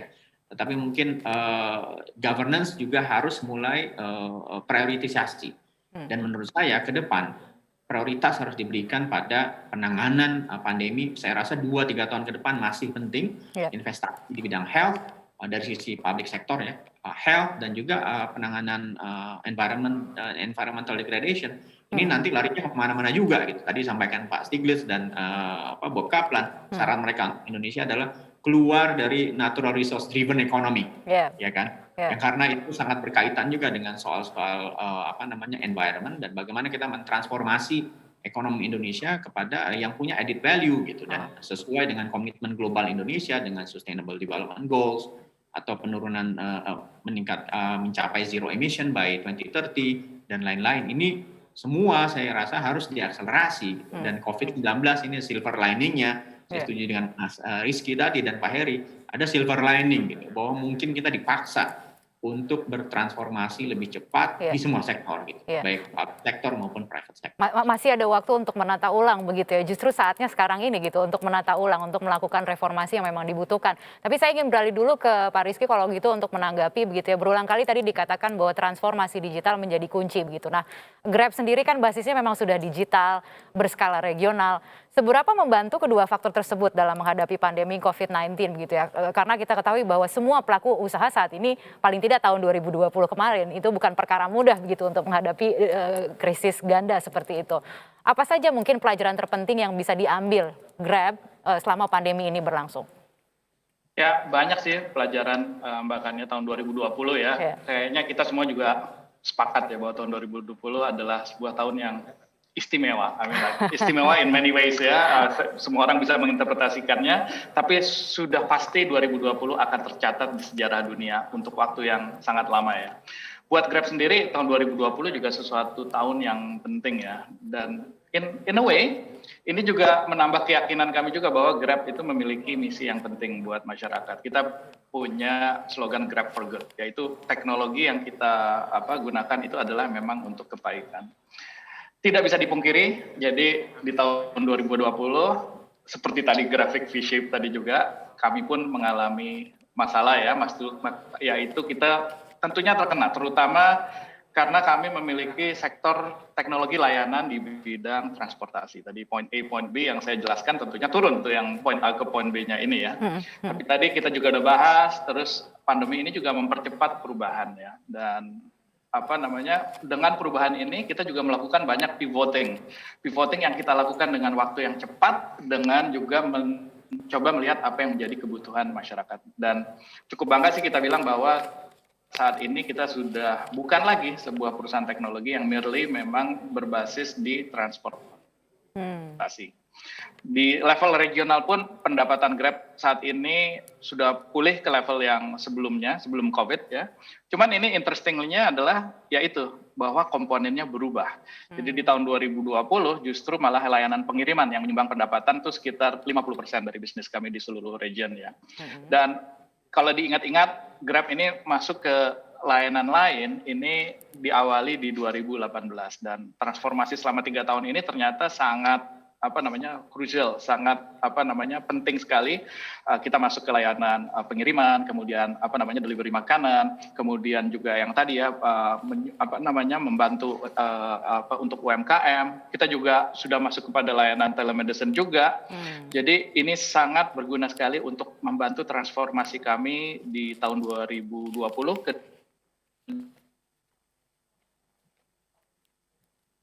Pak Rizky.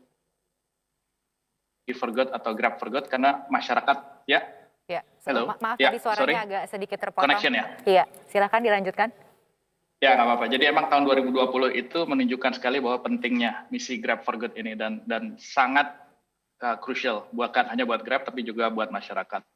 Kalau ada beberapa hal yang bisa diambil mungkin yang menurut kami penting selama pandemi ada 2 ya. Yang pertama adalah emang karena ada yang mungkin tadi yang tertrack oleh Pak Heri adalah sektor formal ya yang kehilangan. Tapi sebetulnya sektor informal banyak yang kehilangan. Jadi misi penting pertama adalah membantu mempertahankan mata pencaharian. Bukan hanya formal jobs tapi juga informals di sini. Karena banyak orang yang kehilangan mungkin bukan pekerjaan tapi adalah sumber penghasilan. Yang kedua adalah membantu bisnis kecil terutama UMKM ini untuk bisa beralih menuju ke online supaya bisnisnya bukan hanya bisa kembali berjalan tapi juga resilient atau kuat ya di sini ya, dan ini dibutuhkan di seluruh di Indonesia dan harus dilakukan bersama-sama. Tadi juga kita sampaikan jadi kita ini juga melakukan kerjasama baik dengan mitra-mitra usaha kita dan terutama dengan pemerintah, dan kita harapkan memang bersama dengan pemerintah kita bisa segera bagaimana mengidentifikasi dan membantu masyarakat yang paling terdampak oleh COVID ini, kemudian menggunakan teknologi kita, terutama kita sudah mengembangkan teknologi lewat Grab Tech Center kita, mengembangkan teknologi yang memiliki manfaat untuk sebanyak mungkin lapisan masyarakat di Indonesia. Mungkin demikian. Pak Rizky, kalau kita bicara mengenai perkembangan teknologi, sebenarnya teknologi secanggih apa yang sekarang ini memang sudah ada di Indonesia? Kalau kita bicara mengenai pengendalian COVID-19, teknologi seperti apa yang sekarang sudah dimiliki oleh Grab dan kemudian bagaimana teknologi itu bisa dimanfaatkan?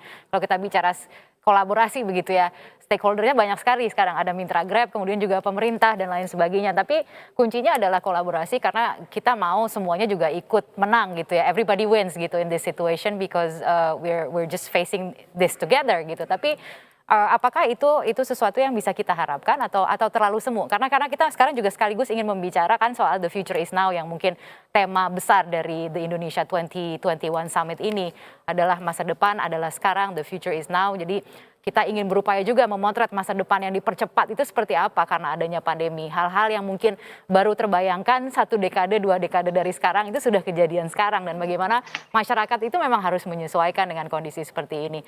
Mungkin mengenai the future is now, saya ingin ke Pak Heri terlebih dahulu atau mungkin saya ingin ke Pak Philips terlebih dahulu dari sisi kebijakan begitu ya. Dan juga nanti soal teknologi tadi ya Pak Rizky mungkin bisa dielaborasi lebih lanjut. Silakan Pak Philips. Ya, waktu kita diskusi mengenai future is now itu saya menginterpretasikannya sebagai bahwa apa yang mau kita hadapi di depan, mungkin 10 tahun ke depan, 20 tahun ke depan adalah dimulai dari hari ini. Dan itu berbasis pada pengalaman kita menghadapi COVID-19.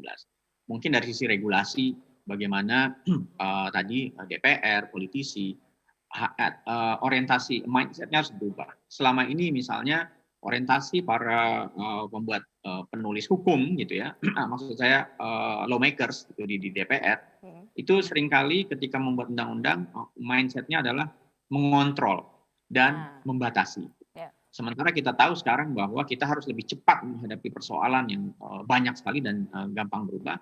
Mindset dari para pembuat kebijakan dan para pembuat undang-undang di Indonesia adalah mindset melakukan fasilitasi. Jadi dia memfasilitasi bagaimana di sisi eksekutif, di sisi private sector dia bisa lebih cepat berkembang gitu. Jangan sampai kalau dulu Mas Rizky pasti tahu sekali nih di kalangan startup itu ada zoom-nya adalah lebih baik minta maaf daripada minta izin gitu. Jangan sampai terjadi. Kadang-kadang transformasi teknologi yang cepat itu government sector ketinggalan dalam orientasi terhadap pembuatan aturan. Dan hari ini kita melihat bahwa baik dari sisi private sector maupun government sector harus sama-sama dengan cepat mengadopsi teknologi. Karena itu saya kira pembuatan hukum 2-3 tahun ke depan itu sangat krusial. Karena dia akan meletakkan dasar-dasar. Yang kedua, investasi yang tadi saya sampaikan di bidang teknologi, inovasi harus dimulai juga dari sekarang. Dan sebetulnya di dalam SDGs itu juga ada komitmen-komitmen yang harus dicapai. Sustainable Development Goals, itu memang semua negara di dunia punya komitmen misalnya untuk meningkatkan anggaran riset, untuk menambah penelitian dan seterusnya gitu. Jadi ada sebetulnya dalam komitmen global Indonesia. Dan sekarang berarti itu harus dipercepat pencapaiannya. Mungkin bukan 2030 gitu, tetapi mungkin Indonesia harus lebih memajukan lagi waktunya karena negara kita ini betul-betul negara yang besar.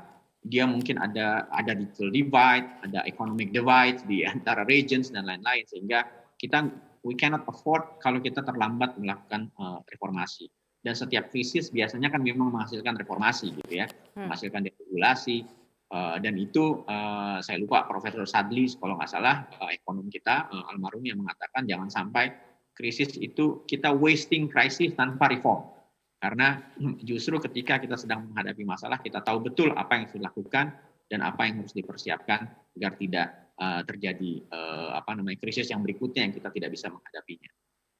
Oke Pak Philip, saya beralih ke Pak Heri kalau begitu untuk bertanya soal pertanyaan yang sama, the future is now. Ada beberapa secara spesifik gitu ya mungkin bisa kita sebutkan disrupsi yang saat ini sudah melanda sektor jasa keuangan dan juga pasar modal yang akan merubah cara kita bertransaksi ke depannya, cara kita berinvestasi dan lain sebagainya. Tapi disrupsi yang terjadi sekarang ini apakah memang perlu diperhatikan dengan lebih serius begitu ya kalau kita bicara mengenai misalnya salah satu yang sekarang marak dibicarakan soal cryptocurrency gitu sebagai mata uang digital ke depannya.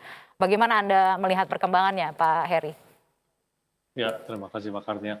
Mungkin saya kalau boleh izin tim bantu ke slide 13 ya.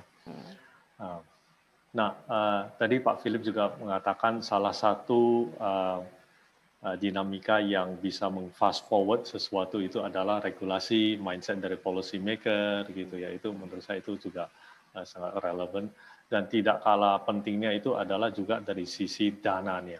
Nah, halaman 13. Ya. Nah, ini. Nah, teman-teman semua bisa lihat, ini dari sumber dananya. Dari tadi Pak Phil mengatakan dari policy maker mindset ya, ini dari sisi uangnya, makanya. Nah, kalau kita lihat, dana yang bisa kemudian melakukan fast track ini, karena fast track ini kan di benak kami adalah konsekuensinya. Source-nya itu apa, atau cost-nya itu apa? Salah satunya itu adalah dana yang begitu luar biasa banyaknya. Kalau kita tengok ke belakang, di zamannya Global Financial Crisis, 4 bank sentral dunia mereka menggelontorkan 11 triliun US dollar di dalam 10 tahun. Ibaratnya kira-kira 1 triliun per tahun deh gitu kan.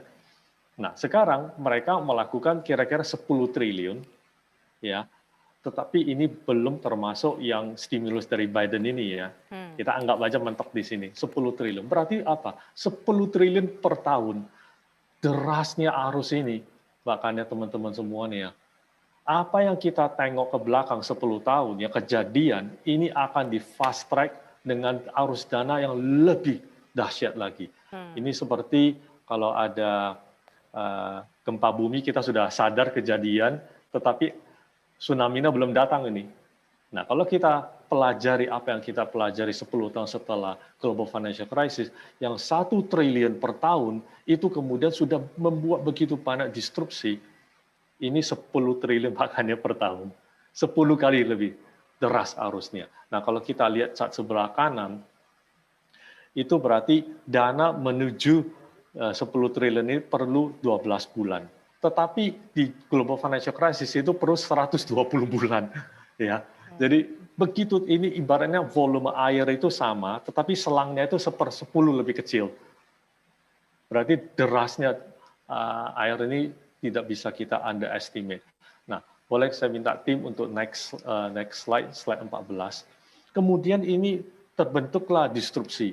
Disrupsi tentunya banyak, dan di sini saya sharing cuma 2, disrupsi dari sisi bisnis, dan tentunya disrupsi dari sisi valuasi aset, terutama di teman-teman yang berinvestasi juga. Ya. Nah, kalau kita lihat disrupsi dari sisi bisnis, di karya ini sungguh paradoksikal bahkan ya. Biasanya di benak banyak orang bahwa duit yang begitu banyak digelontorin tentunya itu menciptakan inflasi gitu loh ya. Tetapi yang kejadiannya itu sedikit paradoksikal karena duit yang begitu murah itu kemudian itu mereka bisa mendanai bisnis-bisnis yang tadinya belum kepikir. Karena banyak bisnis-bisnis kita, bisnis yang old school itu masih hitung-hitungan, pakai semua kita, pakai kalkulator nggak masuk gitu loh. Ya, tetapi duit yang begitu murah itu mereka kemudian bisa menfunding bisnis-bisnis yang luar biasa, modern ya. Dan terima kasih juga ke Pak Rizky, saya pernah pesan bubur ayam, Pak Rizky dapat korting 5.000, Pak Rizky, terima kasih. Itu juga enjoy, sehingga harga barang itu malah tertekan ke bawah, bukan tertekan ke atas gitu loh. Itulah kejadian banyak pilihan. Nah, kedua adalah valuation disruption.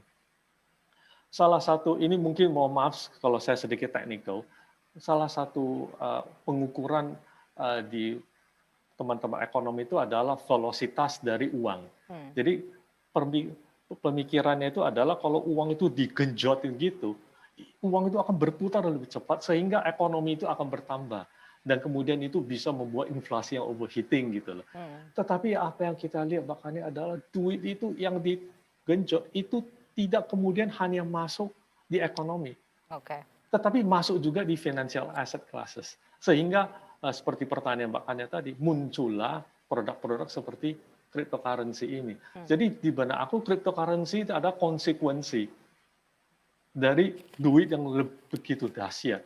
Dan pernah kita lihat 1 triliun per tahun, ini 10 triliun per tahun. Mungkin kalau saya kan bukan, tengok tampang saya kan bukan influencer ya, kalau suruh saya endorse cryptocurrency ya kagak lah ya. Tetapi kita bisa kalkulasi lah ya. Kalau sesuatu yang 1 triliun per tahun itu begitu banyak disruption, apalagi 10 triliun per tahun loh. Ya. Nah, kita bisa siap-siap antisipasi saja makanya. Tapi apakah momentumnya sudah terlihat, Pak Heri? Oh, sudah sangat. Sudah sangat Jadi ya sudah sangat. Mungkin kalau boleh saya minta tim tayangkan beberapa slide lagi ya. Mohon maaf ya bahkan ya. Ya ini slide berapa ya? Slide 15 ya. Nah, ini juga untuk menunjukkan bahwa betapa bingungnya semua ekonomi di dunia. Sebelah kiri itu menunjukkan inflasi di Amerika, di UK, dan di Eropa, tentunya juga di Jepang. Bahwa sebelum global financial crisis dan setelah financial crisis, maksud saya global financial crisis ya Pak Ania ya, di mana duit itu sudah digelontori begitu banyak. Ternyata inflasi malah lebih turun, bukan lebih naik.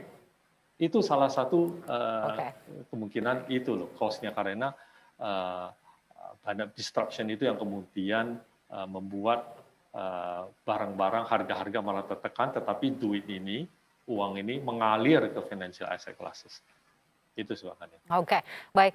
Beralih kalau begitu ke Pak Rizky, ini juga sebagai pertanyaan terakhir, mungkin what's next for Indonesia kalau kita bicara mengenai tren digitalisasi, karena nanti kita juga akan membuka sesi Q&A, jadi dari peserta nanti juga bisa ikut bertanya secara langsung maupun nanti akan ada yang menitipkan lewat kolom Q&A, tapi mungkin ini sebagai penutup dari sesi ini, bagaimana Anda melihat tren digitalisasi tahun 2021 ini sampai dengan ke depan, Pak Rizky? Ya, sebetulnya seperti yang sudah disebutin saya tadi bahwa pandemi ini kan jadi akselerator bagi pertumbuhan digital mulai dari tahun lalu ya, dan kita sih percaya bahwa ekonomi ini pastinya akan terus tumbuh very positif dengan perkembangan ada vaksinasi dan lain-lain. Tentunya ini menambahkan bukan hanya confidence dari perusahaan, tapi yang sangat penting adalah consumer confidence kan. Itu yang akan menjadi stimulus untuk kepercayaan publik untuk melakukan pembelian, investasi dan lain-lain ya. Nah, tapi kalau dari sisi kami sendiri, masa depan ekonomi Indonesia ini kembali sangat bergantung dari tulang punggung ekonomi Indonesia, Mbak, yaitu UMKM ya. UMKM ini kan kita tadi sudah bahas juga memegang peranan penting bagi sektor perekonomian di Indonesia. Nah, kuncinya adalah buat kami adalah memastikan para UMKM ini bisa masuk ke ekosistem digital dan merasakan manfaatnya. Saya ulangin ya, masuk ke ekosistem digital dan merasakan manfaatnya. Jadi ada dua elemen. Pertama adalah onboarding mereka ke dalam digital ecosystem. Itu sangat penting sekali untuk memasukkan mereka tahu, mereka bisa menjadi bagian dari ekosistem digital ini. Tapi merasakan manfaatnya, it's another game. Bagaimana mereka bisa merasakan manfaatnya, karena once they get into digital platforms, it's a crowded platform juga, udah banyak sekali ya UMKM di sana ya. Bagaimana mereka bisa memanfaatkan? Kita memberikan beberapa tools di sana melalui tentunya machine learning, teknologi kita dan lain-lain. Kita memberikan kesempatan ke mereka untuk mengakses pasar yang spesifik kepada pasar yang mereka sasar. Tadi misalnya bubur tadi Pak Heri misalnya, kemudian kita optimalkan dengan kasih promo kepada segmen tertentu misalnya, tapi terus juga misalnya kita tawarkan kepada yang mungkin most likely sebetulnya suka bubur, itu juga membuka akses kepada mereka. Itu adalah mungkin yang dengan teknologi kita bisa dibantu memanfaatkan. Tapi ada juga few things yang under their own control dari si UMKM ini. For example, mereka kita kasih teknologi juga lewat tools kita, yaitu mereka bisa mengiklankan bisnis mereka. Mungkin sebelumnya nggak terbayang ya, seorang penjual bubur bisa mengiklankan di platform digitalnya kepada masyarakat segmen yang ada di sekitar dia. Tapi dengan this teknologi mereka sekarang bisa iklankan itu. Kemudian untuk pedagang kelontong dan lain-lain, kan pasti ada kebutuhan lain-lain untuk analisis bisnis dan lain-lain. Kemudian juga bagaimana mendapatkan akses untuk barang-barang kebutuhannya dan lain-lain. We also provide the technology for that. Dan itu dikembangkan juga bersama-sama dengan startup lokal di Indonesia yang kita kembangkan melalui Grab Ventures Velocity. Jadi kita bentuk ekosistem, bukan hanya UMKM di sini, tapi juga dengan startups yang menciptakan teknologi juga untuk UMKM di dalam platform kita. Jadi ini adalah beberapa kuncinya ya kalau saya lihat, dan saya yakin sekali kalau kita semua bisa bekerja sama dalam hal ini, masing-masing fokus kepada expertise-nya gitu ya, expert based economy gitu ya, dan dan kita disiplin menjalankan ini bersama-sama dan very fokus. Saya rasa our economy could be very resilient dan kita bisa bounce back really soon. Oke, let's hope so. Kalau begitu langsung saja nih sungguh diskusi yang sangat menarik. Kurang lebih mudah-mudahan kita sudah mendapatkan gambaran seperti apa untuk tahun 2021 dari berbagai perspektif gitu ya. Mungkin akan bisa kita dalami melalui sesi Q&A yang akan segera kita jelang. Saya ingin tutup dulu akhir dari panel diskusi kedua ini. Untuk Anda yang menyaksikan acara ini melalui live streaming, kami akan segera kembali sesaat lagi. 2020 bukan tahun yang mudah. Semua terasa di luar kendali. Tapi bersyukurlah untuk semua yang ada hari ini. Karena ternyata kita tidak menyerah. Kita tidak pasrah, kita tak hanya tinggal diam. Dengan semua ketidakpastian, kita terus berusaha. Tak hanya secara fisik, tapi juga secara mental. Untuk akhirnya sampai di ujung tahun ini. Dengan kegigihan, kita pasti bisa lalui ini semua. Bertahanlah. Ini waktunya sambut 2021 dengan penuh percaya, menatap ke depan. Karena selalu ada secercah harapan. Bersama Danamon yang membuat semua kebutuhan perbankan Anda tetap terkendali.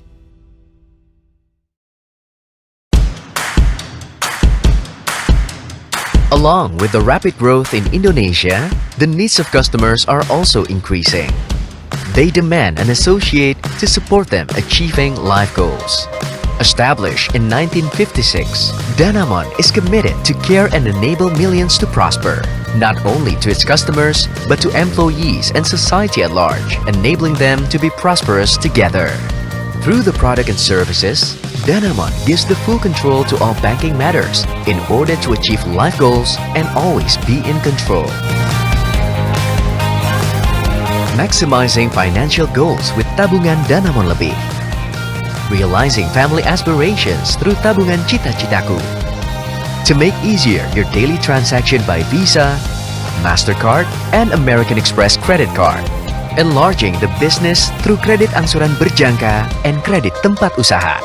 Maximizing profit with tabungan Fleximax. Promoting the company by trade finance, cash management, financial supply chain, and treasury.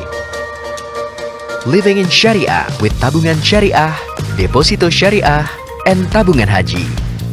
Protecting your future and family with life insurance, vehicle insurance, health insurance, prosperity insurance, travel insurance, and employee benefit.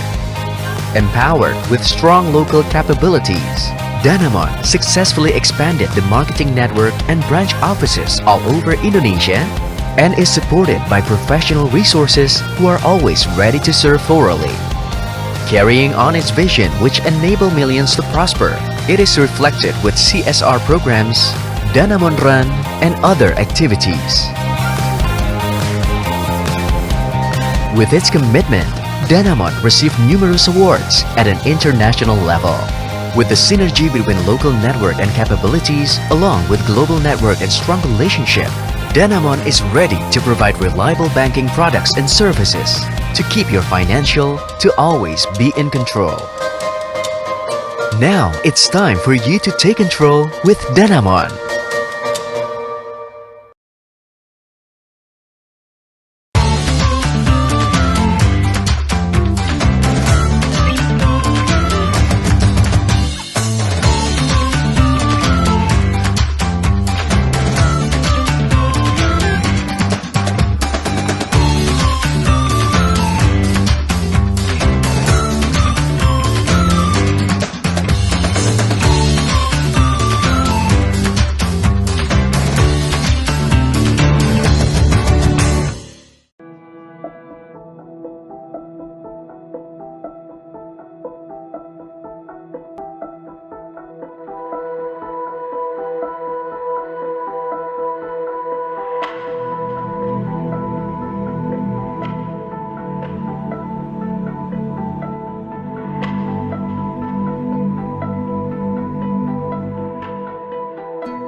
2020 bukan tahun yang mudah.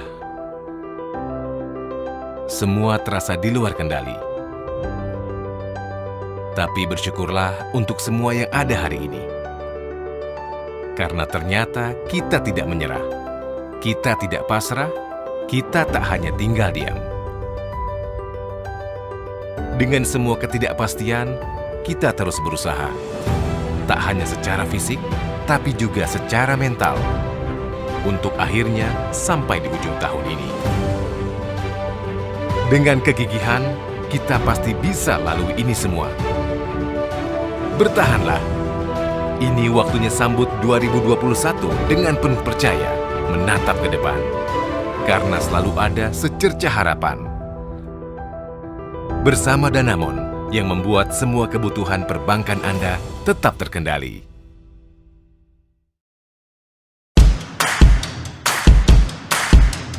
Along with the rapid growth in Indonesia, the needs of customers are also increasing. They demand an associate to support them achieving life goals.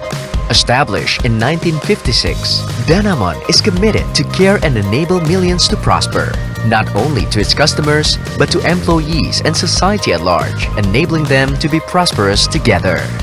Through the product and services, Danamon gives the full control to all banking matters in order to achieve life goals and always be in control. Maximizing financial goals with tabungan Danamon lebih. Realizing family aspirations through tabungan cita-citaku. To make easier your daily transaction by Visa, MasterCard, and American Express credit card. Enlarging the business through kredit angsuran berjangka and kredit tempat usaha. Maximizing profit with tabungan Fleximax. Promoting the company by trade finance, cash management, financial supply chain, and treasury. Living in Syariah with tabungan Syariah, deposito Syariah, and tabungan haji. Protecting your future and family with life insurance, vehicle insurance, health insurance, prosperity insurance, travel insurance, and employee benefit. Empowered with strong local capabilities, Danamon successfully expanded the marketing network and branch offices all over Indonesia and is supported by professional resources who are always ready to serve thoroughly. Carrying on its vision which enable millions to prosper, it is reflected with CSR programs, Danamon Run, and other activities. With its commitment, Danamon received numerous awards at an international level. With the synergy between local network and capabilities, along with global network and strong relationship, Danamon is ready to provide reliable banking products and services to keep your financial to always be in control. Now it's time for you to take control with Danamon.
2020 bukan tahun yang mudah. Semua terasa di luar kendali. Tapi bersyukurlah untuk semua yang ada hari ini. Karena ternyata kita tidak menyerah. Kita tidak pasrah, kita tak hanya tinggal diam. Dengan semua ketidakpastian, kita terus berusaha. Tak hanya secara fisik, tapi juga secara mental. Untuk akhirnya sampai di ujung tahun ini. Dengan kegigihan, kita pasti bisa lalui ini semua. Bertahanlah. Ini waktunya sambut 2021 dengan penuh percaya, menatap ke depan. Karena selalu ada secercah harapan. Bersama Danamon yang membuat semua kebutuhan perbankan Anda tetap terkendali.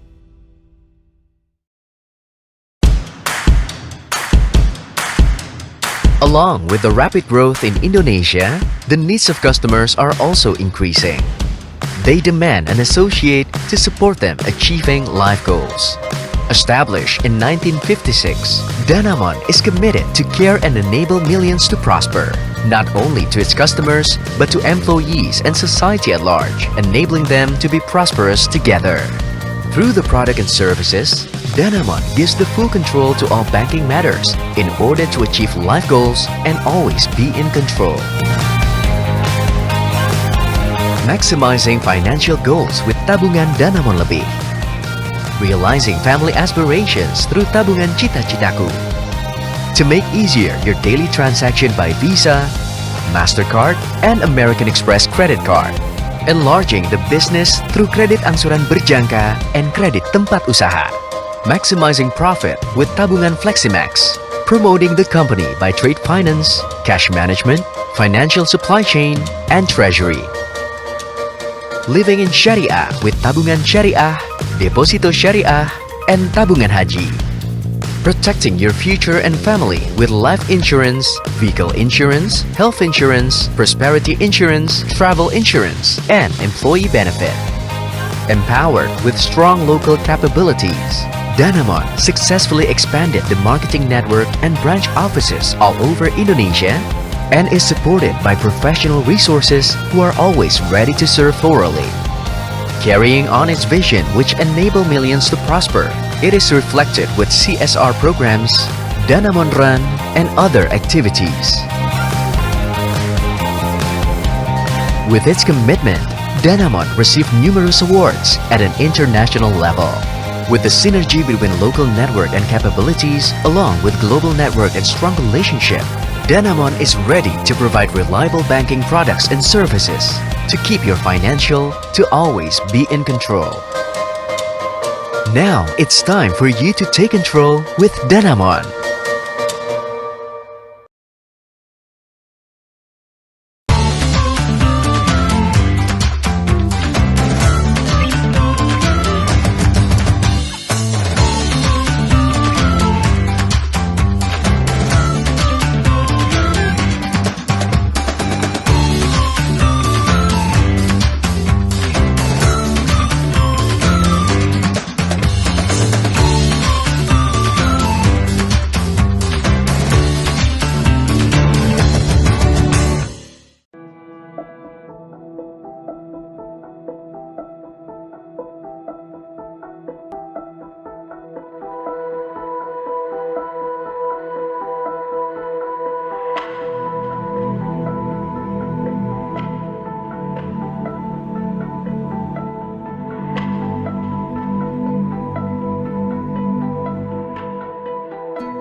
2020 bukan tahun yang mudah. Semua terasa di luar kendali. Tapi bersyukurlah untuk semua yang ada hari ini. Karena ternyata kita tidak menyerah. Kita tidak pasrah, kita tak hanya tinggal diam. Dengan semua ketidakpastian, kita terus berusaha. Tak hanya secara fisik, tapi juga secara mental. Untuk akhirnya sampai di ujung tahun ini. Dengan kegigihan, kita pasti bisa lalui ini semua. Bertahanlah. Ini waktunya sambut 2021 dengan penuh percaya, menatap ke depan. Karena selalu ada secercah harapan. Bersama Danamon yang membuat semua kebutuhan perbankan Anda tetap terkendali.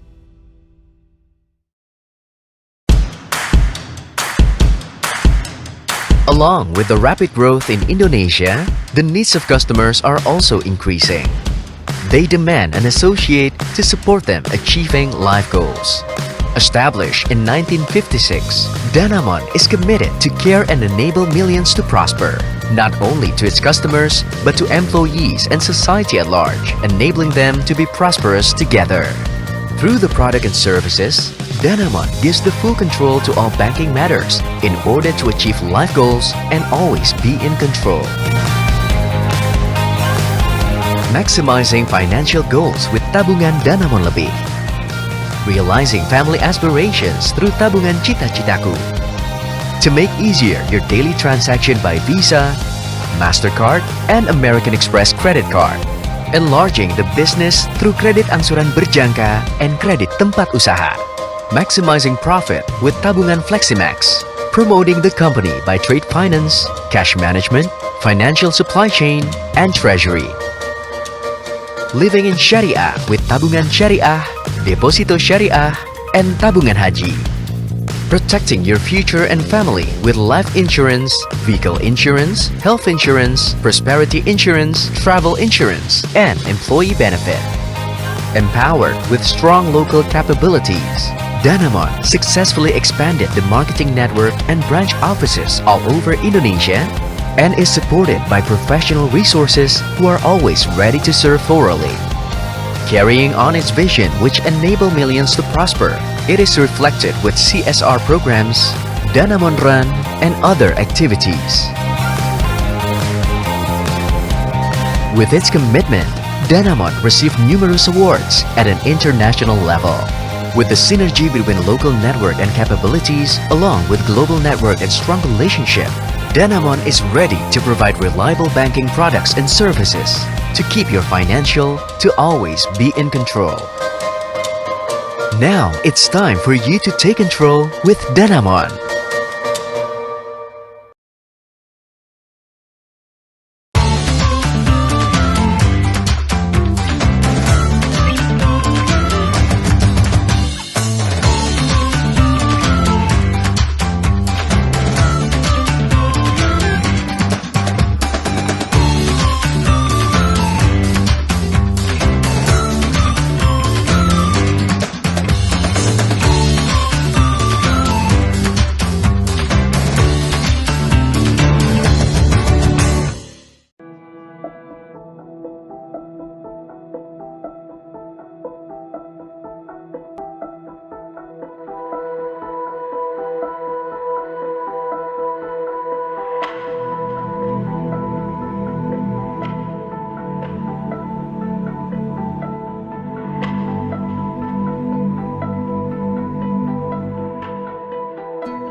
2020 bukan tahun yang mudah.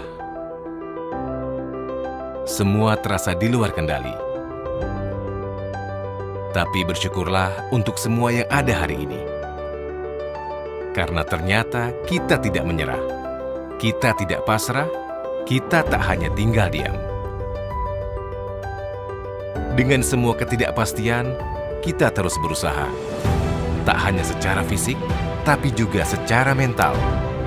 Untuk akhirnya sampai di ujung tahun ini. Dengan kegigihan, kita pasti bisa lalui ini semua. Bertahanlah. Ini waktunya sambut 2021 dengan penuh percaya, menatap ke depan. Karena selalu ada secercah harapan. Bersama Danamon yang membuat semua kebutuhan perbankan Anda tetap terkendali.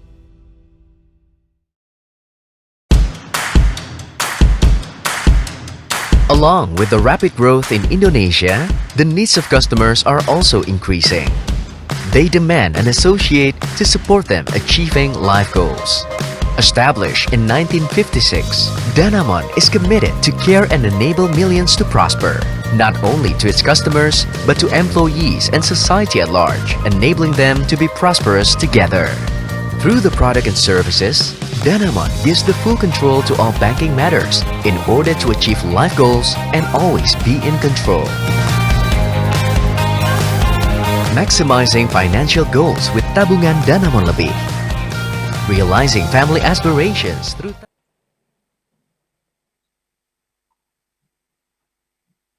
Oke, baik, selamat datang kembali untuk Bapak Ibu yang saat ini menyaksikan acara ini melalui live streaming, melalui kanal di medcom.id dan juga Danamon. Dan sebelum mengakhiri panel ini, saya ingin mendapatkan sebuah pernyataan penutup dari masing-masing pembicara yang sudah bergabung bersama kami.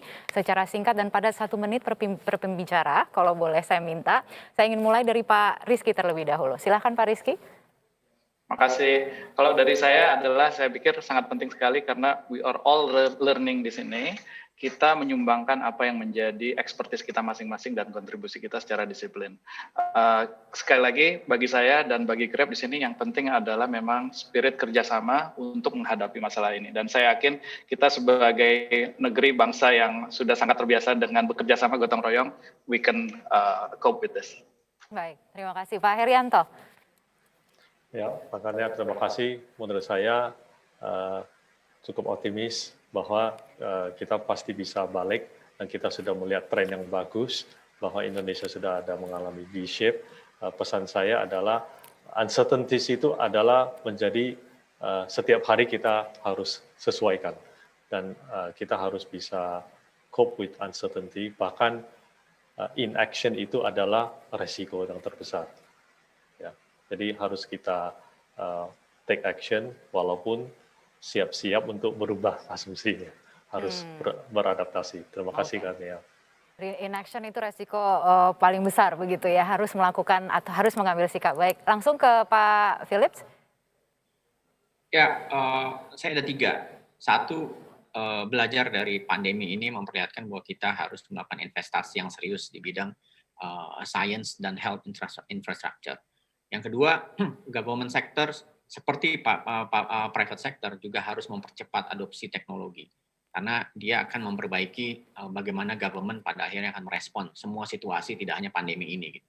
Tapi juga mungkin soal-soal lain yang dihadapi oleh negara. Yang ketiga, social solidarity karena ini semua dari kita sama-sama punya risiko terkena COVID-19 dan mungkin akibatnya bisa fatal. Karena dia soal eksistensial, maka mau nggak mau yang harus kita lakukan adalah solidaritas dan bekerja sama karena menjadi kepentingan kita bersama.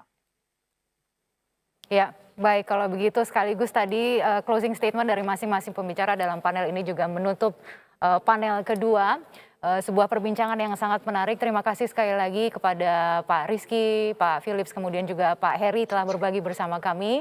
Mudah-mudahan apa yang kita diskusikan menjadi bekal yang penting untuk customer ataupun audiens sedang menyaksikan tahun ini untuk navigating tahun 2021 ini. Baiklah, tak terasa selama lebih dari 3 jam diskusi kita berlangsung, begitu banyak insight dan juga pemahaman yang kita dapatkan dari seluruh pembicara kita baik di panel 1 dan 2. Izinkan saya untuk menyimpulkan mungkin beberapa poin yang bisa kami highlight dari di Indonesia 2021 Summit ini.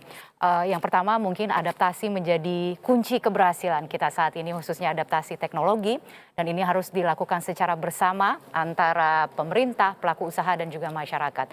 Adaptasi bagi sektor usaha juga memegang peran penting bagi tulang punggung ekonomi. Tadi sempat disebut-sebut adalah soal bagaimana memberikan daya dukung terhadap UMKM terutama di Indonesia. Terkait future is now, yang menjadi faktor penting adalah untuk mengubah mindset kita. Kita bagaimana bisa mengoptimalkan transformasi agar memberikan dampak positif bagi Indonesia. Ya, kalau begitu demikianlah mungkin beberapa highlights yang bisa kami simpulkan dari acara pada kali ini. Demikianlah seluruh rangkaian acara The Indonesia 2021 Summit. Semoga apa yang disampaikan oleh seluruh pembicara dalam diskusi kita bisa menjadi informasi penting bagi Bapak Ibu sekalian, serta menjadi bahan pertimbangan dan juga acuan dalam mengambil keputusan di tahun 2021 ini. Semoga tahun 2021 menjadi titik balik bagi Indonesia untuk bangkit dan terus tumbuh. Dan sekali lagi kepada peserta yang bergabung melalui Zoom webinar, kami mengingatkan untuk mengisi survei kepuasan peserta di akhir webinar. Anda akan langsung nanti diarahkan ke sebuah formulir survei setelah Anda menekan tombol leave, di mana kemudian survei itu akan juga membantu kami untuk memberikan event-event ke depan yang lebih baik lagi. Ini menjadi masukan bagi kami di sini. Untuk itu kami sangat mengapresiasi partisipasi Anda. Dan ingat selalu untuk mengikuti protokol kesehatan dimanapun Anda berada. Mewakili MUFG dan Bank Danamon, saya Kania Sutisnawinata, pamit undur diri dulu. Terima kasih, sampai jumpa.